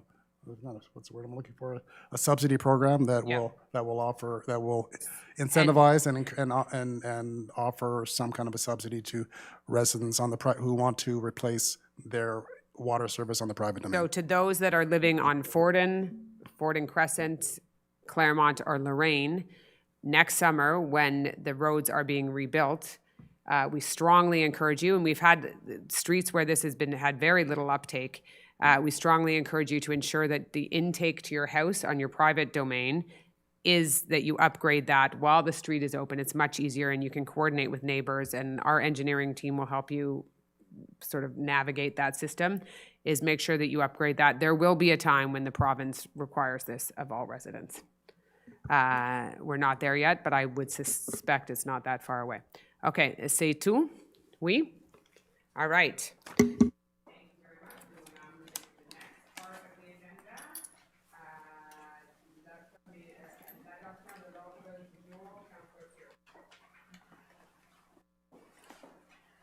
Je m'excuse, sorry. We will now move into the next part of the agenda, l'adoption de l'ordre du jour, Conseiller Peart. Merci, Madame la Mairesse. I move that the agenda of the regular council sitting of December 2nd, 2024 be adopted with the addition of item 29.1, call for public tenders, cancellation of the call for public tenders, PUB-2024-048. Thank you very much. That will be seconded by Councillor Chamy. All in favor? Carried. Item number 5, c'est encore Conseiller Peart, l'approbation du procès-verbal. Merci, Madame la Mairesse. Je propose que le procès-verbal de la séance ordinaire du Conseil tenue le 4 novembre 2024 soit approuvé. Merci beaucoup. Appuyé par Monsieur Conseiller D'Amico. All in favor? Carried. Numéro 6, les rapports au Conseil. 6.1, la correspondance. Les documents suivants sont déposés. Et c'est la résolution 316-11-2024, la municipalité de Sainte-Hélène, intitulée « Appui de la demande de révision de lignes directrices pour la valorisation des sols contaminés du MELCCFP, municipalité de Ogden ». Un courriel de la Ville de Westmount concernant le règlement RCA 23-17-386, modifiant le règlement relatif à la circulation des camions et des véhicules utiles, RCA 13-17-28, ainsi que le règlement RC 4-2-3-1-7-3-8-6, modifiant le règlement relatif à la circulation des camions et des véhicules utiles de l'arrondissement de Côte-des-Neiges, Notre-Dame-de-Grâce, de la Ville de Montréal. La liste des règlements adoptés à l'Assemblée ordinaire du Conseil d'agglomération de le 21 novembre 2024. Le 6.2, le procès-verbal du comité plénier, c'est Conseiller Peart.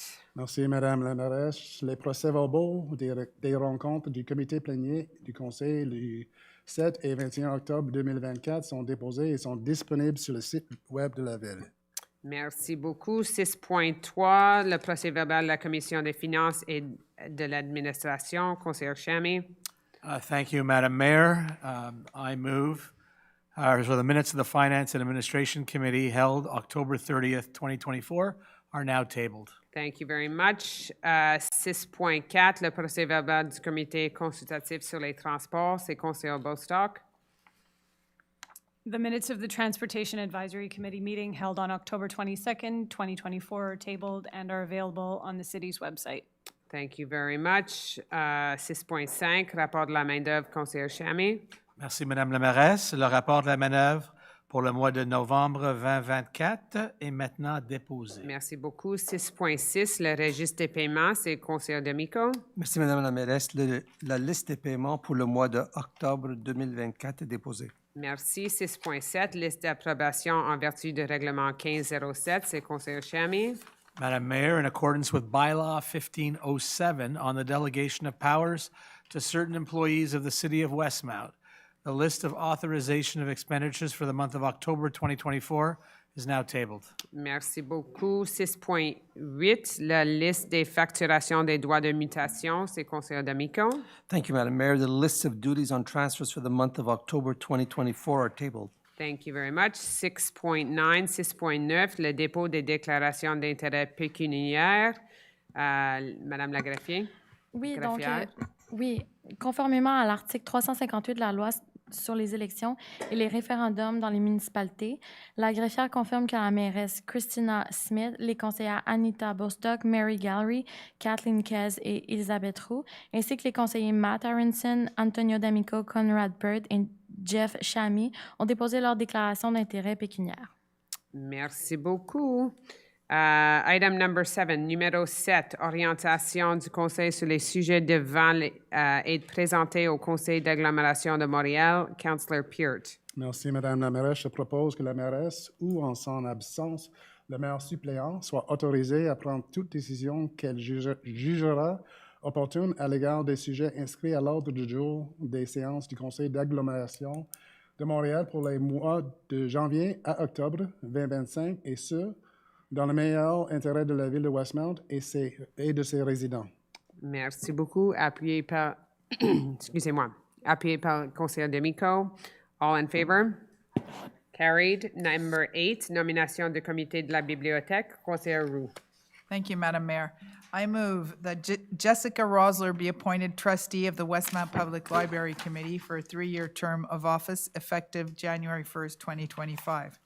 That Natalie Cook be appointed trustee of the Westmount Public Library Committee for a 3-year term of office effective January 1st, 2025, and that Nancy Rosenfeld be appointed chair of the Westmount Public Library Committee for a 1-year term of office effective January 1st, 2025. Before I conclude, I would like to, this is not in the text, so to say that these 3 nominations will ensure that it continues to be a committee of great quality. And it's not easy to choose the people because in Westmount, we have some very impressive residents and many of them applied, and we only had 3 spots. So it wasn't easy, but we're very excited to welcome them on board. And I'd like to thank Nancy Estebag-Christie and Fouad Bitar, who will be completing their mandate at the end of the month. They have been very generous with their time, their suggestion, and helping with the committee. So we will miss them, but I do thank them for their hard work over this 3-year period and look forward to working with the new members. Thank you, Councillor Roux, seconded by Councillor Gallery. All in favor? Carried. Item number 10, numéro 10, 9, je m'excuse, la nomination au comité consultatif d'urbanisme, the appointment to the Planning Advisory Committee. Councillor Peart. Thank you, Madame la mairesse. I will dispense with the whereases and just go right to the motion. I move that Mr. Brian Karasik's mandate as a member of the Planning Advisory Committee be renewed for a 1-year term beginning February 7th of 2025. Thank you very much. Seconded by Councillor Gallery. Any further comments? Mr. Karasik has served the committee very well for a few years now. Indeed. Look forward to his continued participation. Great, thank you. All in favor? Aye. Carried. Item number 10, facility usage agreement renewal, Centre Contactivité Inc. Councillor Gallery. Thank you, Madam Mayor. I'll read the whereases. Whereas on April 8th, 2024, the City of Westmount and the Centre Contactivité Inc. signed a facilities usage agreement allowing the Centre Contactivité Inc. to use the Westmount Recreation Center, WRC, and Victoria Hall for their seniors programming for fall 2024. Whereas the council approved a supporting grant of $55,000 be awarded to Centre Contactivité Inc. for the year 2024 to help finance its operating cost at the council sitting of May 6, 2024 by way of Resolution 2024-05-108. Whereas the agreement is renewable on an annual basis, and the City of Westmount and the Centre Contactivité Inc. would like to sign a new agreement for the year 2025. Whereas the Sports and Recreation Department, in collaboration with the Library and Community Events Department, have determined that there is sufficient space and time slots available at Victoria Hall and the WRC to host many of the activities of the Centre Contactivité Inc., and that the initial fall 2024 trial season went well. Whereas it is understood that the community grant offered to the Centre Contactivité Inc. would be decreased from previous years. I move, Madame Mayor, that a new agreement be signed between the City of Westmount and the Centre Contactivité Inc. for the year 2025. Thank you very much. Seconded by Councillor Shammy. Any further comments? No? All in favor? Aye. Carried. Item number 11 is the Partnership Agreement Renewal Westmount YMCA. Councillor Kez. Thank you, Madam Mayor. Whereas prior to 2024, the Westmount YMCA Youth Center offered City of Westmount residents the usage of the indoor pool for 3 determined sessions per week throughout the year, free of charge as part of the Community Grant Program. Whereas in 2024, the City and the Westmount YMCA Youth Center signed a contract where the City would pay for 5 sessions for Westmount residents to use, free of charge, and the YMCA would not apply for a community grant. Whereas the addition of 2 sessions only started in April 2024, as a contract was signed after the YMCA's winter schedule had already started. Whereas the contract was signed for the year 2024 only at an amount of $47,894 and was to be reviewed prior to signing the year 2025. I move that after reviewing the statistics from the 2024, it is considered worth continuing the agreement between the City of Westmount and the Westmount YMCA Youth Center for another year in order to gather a full year of statistics. That it is recommended to continue the partnership agreement between the City of Westmount and the Westmount YMCA Youth Center for 2025. Thank you very much. Seconded by Councillor Gallery. That's a pretty comprehensive motion. All in favor? Aye. Carried. Item number 12, c'est le renouvellement de la couverture d'assurance automobile de la ville. Et ça, c'est Conseiller Shammy. Merci, Madame la Mairesse. I move that the amount of $31,821.24, including the 9% tax, be paid to Beneva Assurance Générale for the automobile insurance premium for the period from January 1st, 2024 to January 1st, 2025, that a total expenditure of $31,821.24, including the 9% tax, be authorized to cover this payment in accordance with the financial information described in the decision-making summary number 2024-2447. And finally, that the city clerk, or in her absence, the assistant city clerk, be authorized to sign all documents required to implement this resolution. Thank you very much. Seconded by Councillor D'Amico. Any further comments? No. Straightforward. All in favor? Aye. Carried. Item number 13, terms and conditions for the payment of the government contribution under the gas tax and Quebec contribution program, which is we call the TEC program, for the years 2019 to 2024. Councillor Peart. Merci, Madame la Mairesse. I move that the City of Westmount commit to complying with the terms and conditions of the guide relatif aux modalités de versement de la contribution gouvernementale dans le cadre du programme de la taxe sur essence et de la contribution du Québec pour les années 2019 à 2020 that apply in its case. That the City of Westmount commit to being the sole body in charge and to release the governments of Canada and Quebec, as well as their ministers, senior officials, employees, and agents, of any responsibility relating to claims, requirements, losses, damages, and cost of any kind based on an injury inflicted to a person, the death of this person, any damages done to the property or loss of property attributable to a deliberate or careless act ensuing directly or indirectly from the investments made through the financial assistance obtained under the 2019 to 2024 TECU program. That the City of Westmount approve the content and authorize the transmission of the Schedule of Works number 5, attached to Decision-Making Summary 2024-2438, to the Ministère des Affaires municipales et de l'Habitation, as well as other documents required by the Ministère, in order to receive the government contribution, which was confirmed in a letter of the Ministre des Affaires municipales et de l'Habitation, that the City of Westmount commit to achieving the minimal capital work imposed to it for the entire 5 years of the program, that the City of Westmount commit to informing the Ministère des Affaires municipales et de l'Habitation of any modification made to the schedule of works approved under the present resolution, that the City of Westmount hereby certify that, as per this resolution, the schedule of works number 5 includes the true expenditures incurred. Thank you very much. Seconded by Councillor Aronson. Do you want to comment on this? Is a very critical program to us that contributes to our capital works investment in around water infrastructure. We need more money like this. So Yes, we'd like yes. them to increase this program. And any further cuts to this program is drastic to a city like Westmount, which is a built city that's old and has old infrastructure.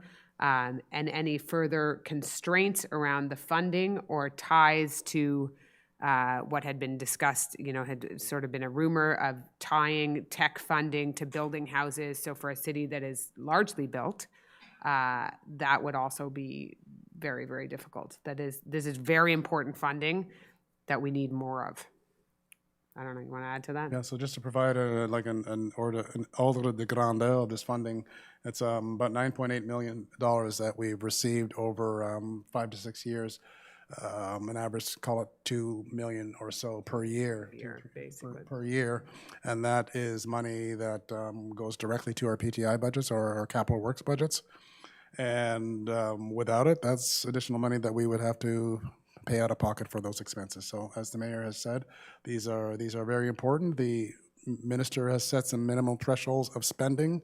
I can assure you, we meet those thresholds in our sleep because we are doing far more work than is covered here. Than is covered here or envisioned by this program. Okay, so seconded by Councillor Aronson. All in favor? Carried. Item number 14, c'est le conseiller Chamy, mandat pour service juridique, Bélanger Sauvé.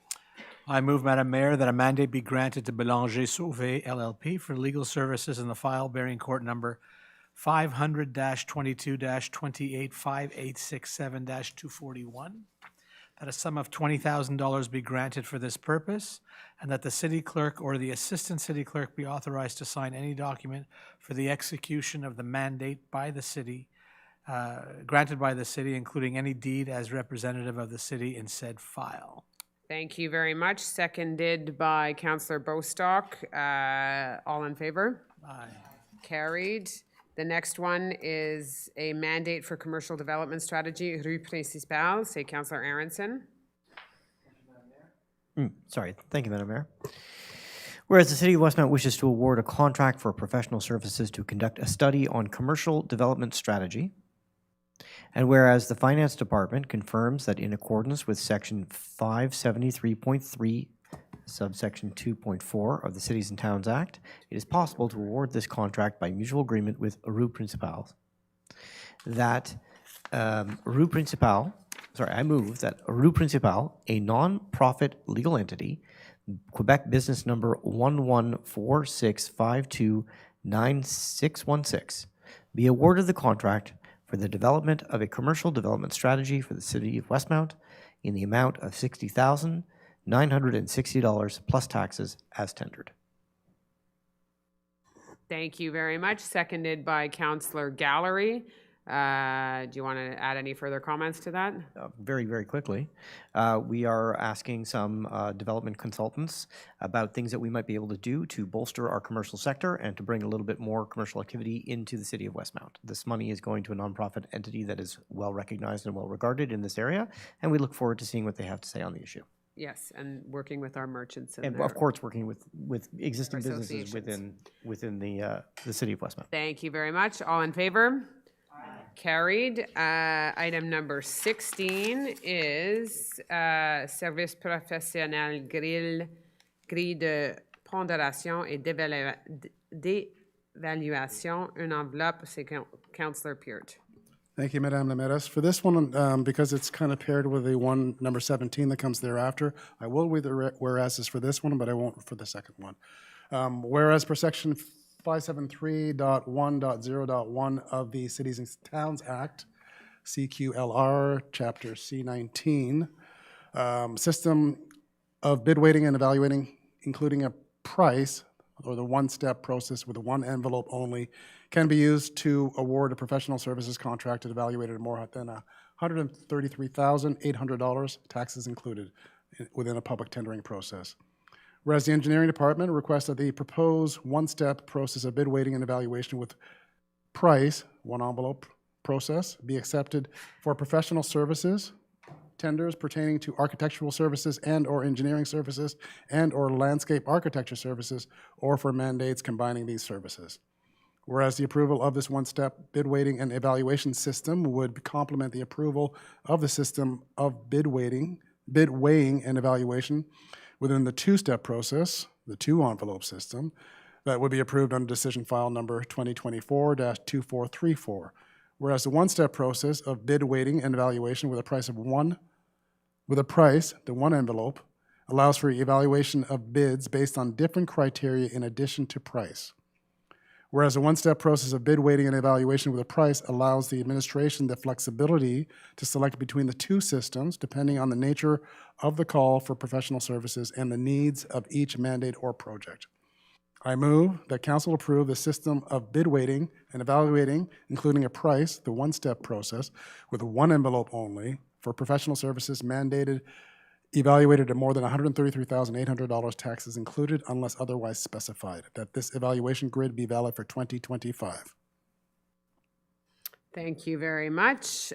Seconded by Councillor Shammy. Do you want to add further comments now or at the end of the next one? So I'll do it here and just before we get on to the next one.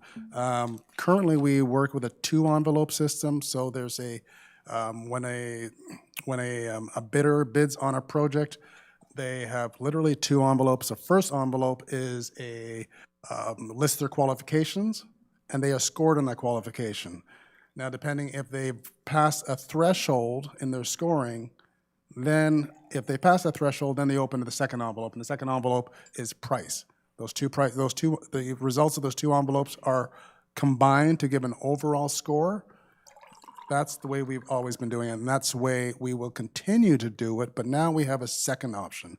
And this second option is what I've just detailed here, which is the one envelope solution, where the price and the qualifications are put together. The difference in this kind of evaluation is that it allows the administration to choose which procurement option is better suited to the project at hand, and it enables the administration to be able to prioritize quality of the services, or not prioritize rather, but give a higher weighting to the quality of the services than they would have previously.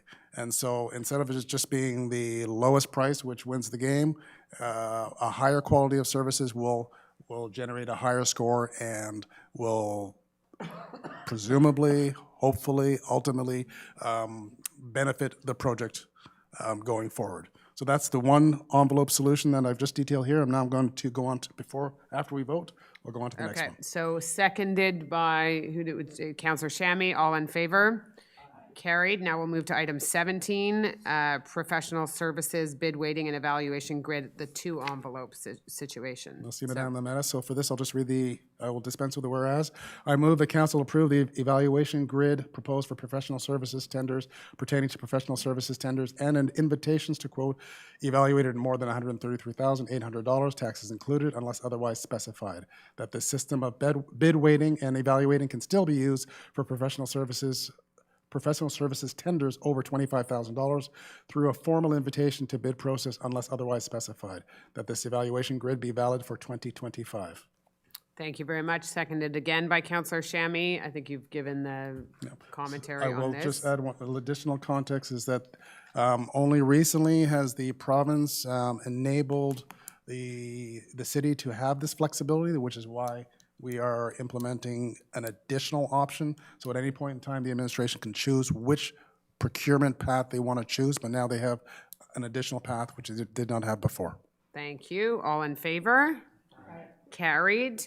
Item number 18, numéro 18, c'est call for public tenders by invitation, rental of a 12-wheel trucks with operators to load snow for the 2024-2025 winter season. Is Councillor Bostock? I move to authorize an expenditure in the amount of $24,444, including tax credits, for the year 2024, and an expenditure in the amount of $85,556, including taxes, for the year 2025, for the rental of 12-wheel trucks with operators to load snow for the 2024-2025 winter season. Tender by invitation number INV 2024-024, and to award to Rawal Transport, Inc. the contract for this purpose at its bid price for a maximum amount of $28,104.49, including taxes, for the year 2024, and a maximum amount of $98,368.01, including taxes, for the year 2025, the whole in conformity with the contractual documents in the call for tenders by invitation, INV 2024-024, and to allocate this expenditure in accordance with the financial information included in the decision-making file number 2024-2441. Thank you very much. Seconded by Councillor Gallery. That's pretty conclusive. All in favor? Aye. Carried. Item number 19 is again Councillor Bostock, contract renewal disposal of street sweepers debris for the City of Westmount, PUB 2023-052.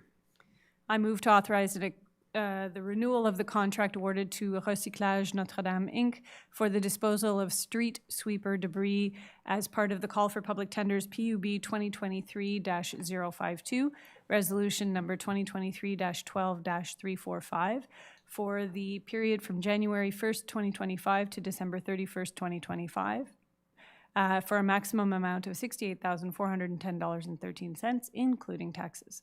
To authorize an expenditure of $68,467.56, including tax credits, for the purpose of this contract, the whole in conformity with the contractual documents of the call for tenders PUB 2023-052, and to allocate this expenditure in accordance with the financial information included in the decision-making file number 2024-2417. Thank you very much. Seconded by Councillor Shammy.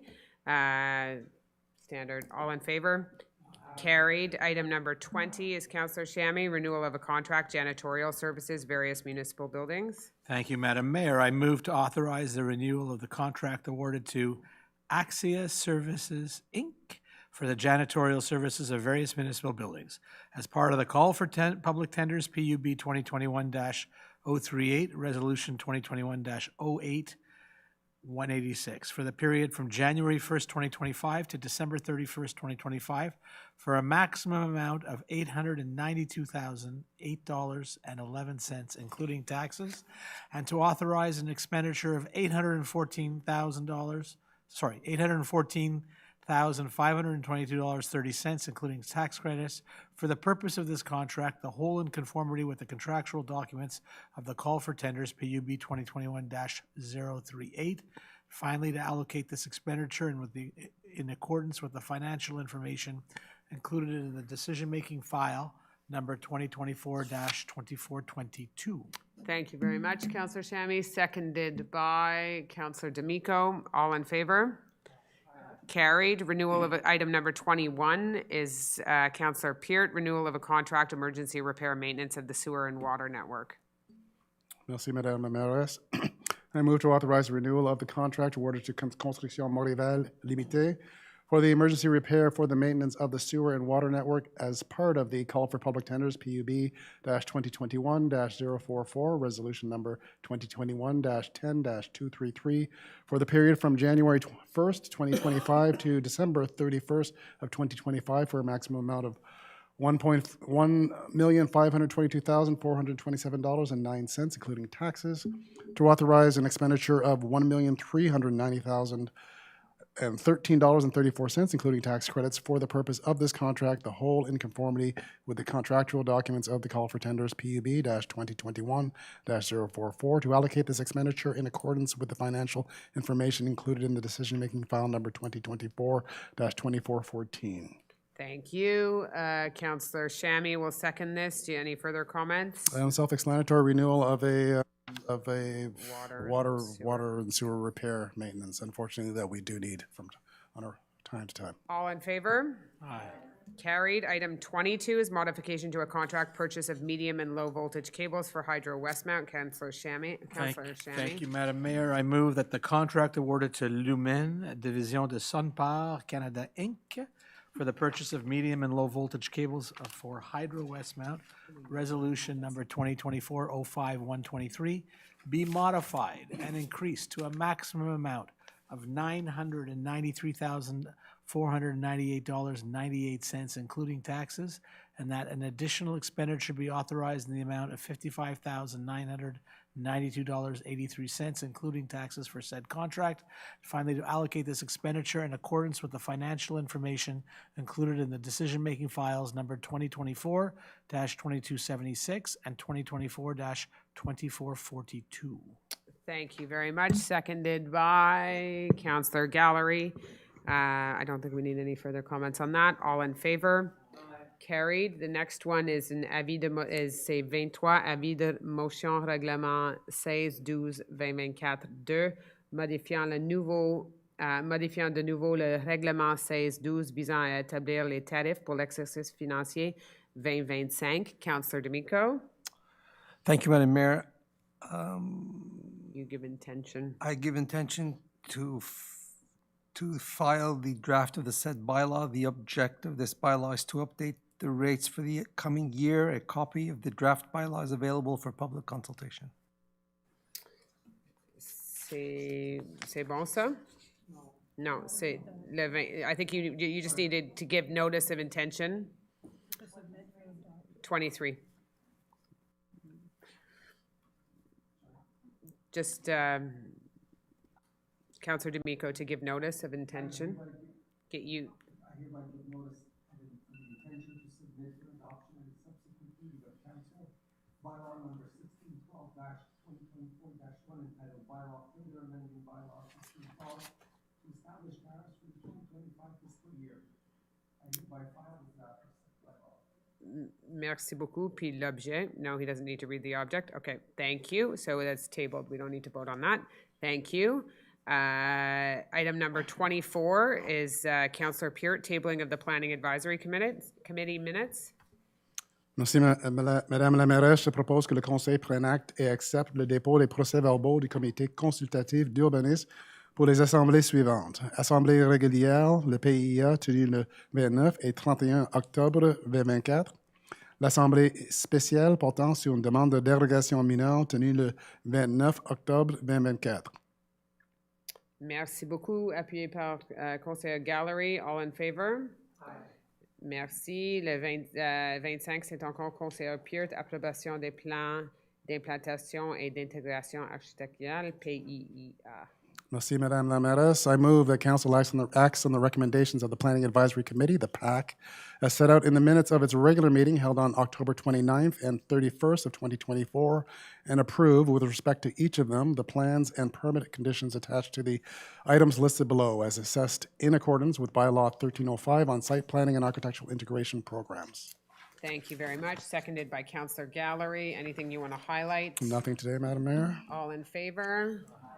Item number 26 is, again, Councillor Peart, and this is minor exemption application 21 Edge Hill Road. Thank you, Madame la mairesse. So je m'excuse, Councillor Gallery. Oops, you're right. Sorry, she's listed as it. Yes. That's okay. Thank you, Madam Mayor. I will read the whereases.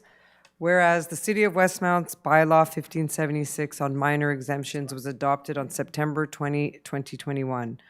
Whereas a minor exemption application must comply with the objectives of the planning program.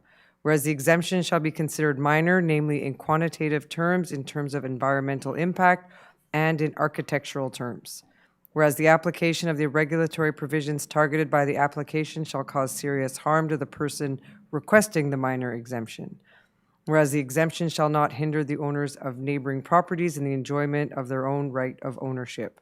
Whereas exemption shall not exacerbate safety or public health risks or affect the quality of the environment or general well-being. Whereas the purpose of this application for a minor exemption is to allow the expansion of the existing garage into the front building alignment established at 7.62 meters, 25 feet, in accordance with Section 5.2 of Zoning Bylaw 1303, which derogates from subsection 5.2.3 of Zoning Bylaw 1303, which stipulates that no building or part of a building may encroach into the space between a street and the building alignment. Whereas this application for a minor exemption is necessary to allow the realization of the garage expansion project due to the absence of realistic alternative solutions in compliance with Zoning Bylaw 1303 as demonstrated by the applicant. I move, Madam Mayor, that the preamble be an integral part of this resolution, that Council approve the minor exemption applications so as to allow the extension of the garage into the front building alignment established at 7.62 meters, 25 feet, pursuant to Section 5.2 of Zoning Bylaw 1303, which derogates from subsection 5.2.3 of Zoning Bylaw 1303, which stipulates that no building or part of a building may encroach into the space between a street and the building alignment. Thank you very much, Councillor Gallery, seconded by Councillor Peart. Do you want to add further comments on this? Yes, it's an adjustment, but it allows for better architectural integration with the neighboring properties. So. Perfect, thank you. All in favor?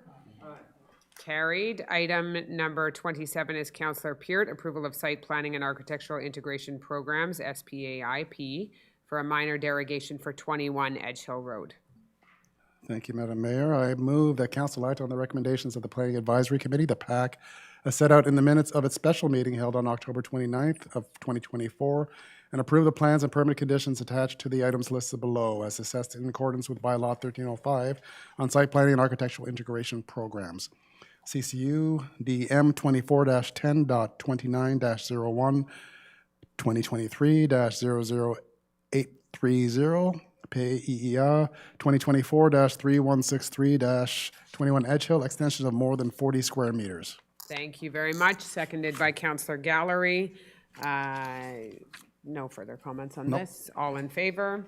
Aye. Carried. Item number 28 is denial of a site planning and architectural integration program, SPAIP 3157 St. Antoine, is again Councillor Peart. Merci, Madame la Mairesse. As is typical for a refusal, I will read the whereases. Whereas the minutes of the regular meeting of the Planning Advisory Committee, the PAC, held on October 29th and 31st of 2024, were tabled at this sitting, whereas the main role of the PAC is to analyze and give recommendations on any requests that must be submitted to it in accordance with the Act Respecting Land Use Planning and Development, CQLR, Chapter A-19.1, and on any other application in matters of land use planning and development that is submitted to it by council. Whereas an application has been submitted by the applicant under Bylaw 1305 on site planning and architectural integration programs, whereas said application does not meet the objectives and criteria of Bylaw 1305, whereas the PAC has issued an unfavorable recommendation regarding said application as stated in the minutes of the regular meeting of October 29th and 31st of 2024, whereas according to Bylaw 1305 on site planning and architectural integration programs, Council must decide on the recommendations of the committee by way of resolution. I move that Council follow the unfavorable opinion of the Planning Advisory Committee, the PAC, as stated in the minutes of its regular meeting held on October 29th and 31st of 2024, under item PAC 24-10.10 of the agenda of said meeting, and refuse the conditions of the site planning and architectural integration program for the issuance of a permit according to the plans and documents submitted with the permit request 2024-00947-SPAIP 2024-03245 for the replacement of windows on the front and rear facades, that said plans and documents be attached to this resolution to form an integral part hereof. Thank you very much. Seconded by Councillor Gallery. All in favor? Carried. Last item on the agenda tonight is under new business, call for public tenders, cancellation of the call for public tenders. Is Councillor Bostock. I move that the call for tenders bearing number PUB 2024-048 for the contract to repair alleyways in the city of Westmount be rejected on the grounds that Les Entreprises Ventec Inc. cannot meet the start and end dates stipulated in the contract specifications. They have not yet provided the insurance documents that would allow them to begin construction. Weather conditions during the construction period are detrimental to both the installation process and the long-term health of the concrete and asphalt. The cold temperatures and heavy rain forecast for the next 2 weeks will further delay the project and jeopardize the quality of the materials installed. Due to the presence of long-term private construction works in the vicinity of the tracks, it is necessary to modify the scope and method of work of the contract. Thank you very much. Seconded by Councillor Peart. Do you want to add further I'm happy to add further comments on this. We knew there was some risk in trying to get this done at this time of year, but we were hopeful that it would be done when we awarded this contract a month ago already, and due to various circumstances that was laid out in this, those lanes that we had hoped to complete will not be completed till the springtime. So without further ado, that was seconded by Councillor Peart. All in favor? Carried. That brings us to the end of that part of the agenda, and if there's no more questions, we will adjourn the meeting. Welcome. I don't have any questions today, but my name is Jessica Winton. I have a few comments. I was at the most recent public consultations for both the bike plan and District 8s, and I found that, at least at my table, there was a bit of a lack of information briefing to citizens for what's capable within urban planning. Whether it's regarding transit-oriented development or the plans from the CMM or the agglomeration. It just seemed that there wasn't any strong explanations of what the city is actually capable of doing in terms of redistricting or rezoning and things like that. So I thought that could be improved. Okay, that's good feedback to know. And no problem. And then also, I recently attended a climate fresque along with my mom, who has been finally convinced that our family should start composting despite us owning a garbage disposal. One house at a time. Yeah. Well, it's probably a relatively difficult household considering my dad identifies as a libertarian. So if you're able to convince my family through something like Climate Fresque, I think the city might benefit a lot from holding these more often in a more official capacity, which, if you don't know what they are, it's basically having a hands-on workshop going over what people think the effects of climate change actually are and using like your own kind of like storyboard to map it out and what you think the effects are. Can you share with us the context? I absolutely can. Thank you. No problem. Thank you. Good luck to your parents and their composting mission. I think I'm probably the last person. Dennis Barrow, 5000 de Maisonneuve, NDG. I wasn't going to ask a question tonight, but it came up in the conversation. The zero environmental impact, when that resolution was passed, I don't know, 8 months ago, 10 months ago, was that zero environmental impact really believed, or was it a false statement that council said this is... It wasn't a false statement. So it's still zero environmental impact. So it was the definition of whether or not it's an offset of the environmental impact. Okay. Versus everything has an environmental impact. Correct. Everything. You standing here in your jacket has an environmental impact. Correct. I'll leave. Still has no, I'm just kidding. That still has an environment. So, yes, perhaps it's should have been clarified more. I don't know, Councillor Aronson, if you want to address this, but certainly we will understand the environmental impacts and we will do everything to offset it. The mayor has done a very good job of explaining the idea behind the thing. Look, this is a project that if we're going to go forward, we need to know what the environmental impact would be. And if there is to be an environmental impact, we're not going to necessarily just say, oh, well, guess there's an impact. We have to be responsible about what it is that we're doing if we choose to go forward with a project of this scope and nature.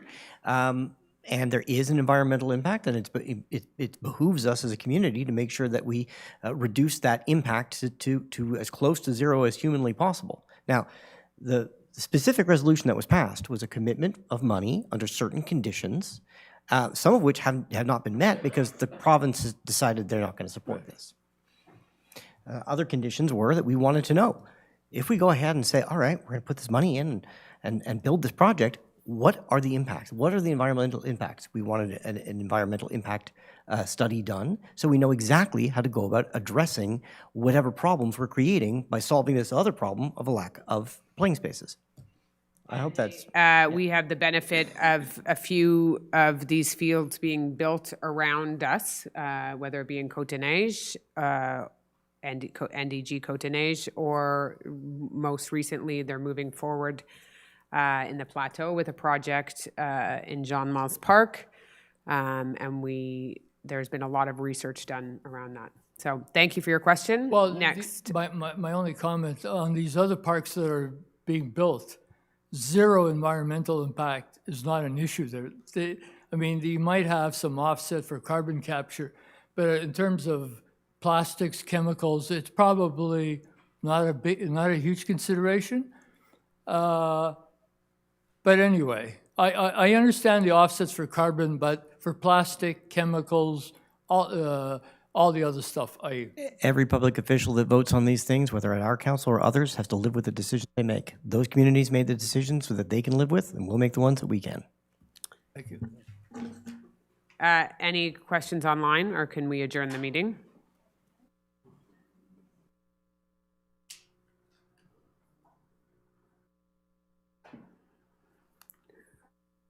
No question. Yeah.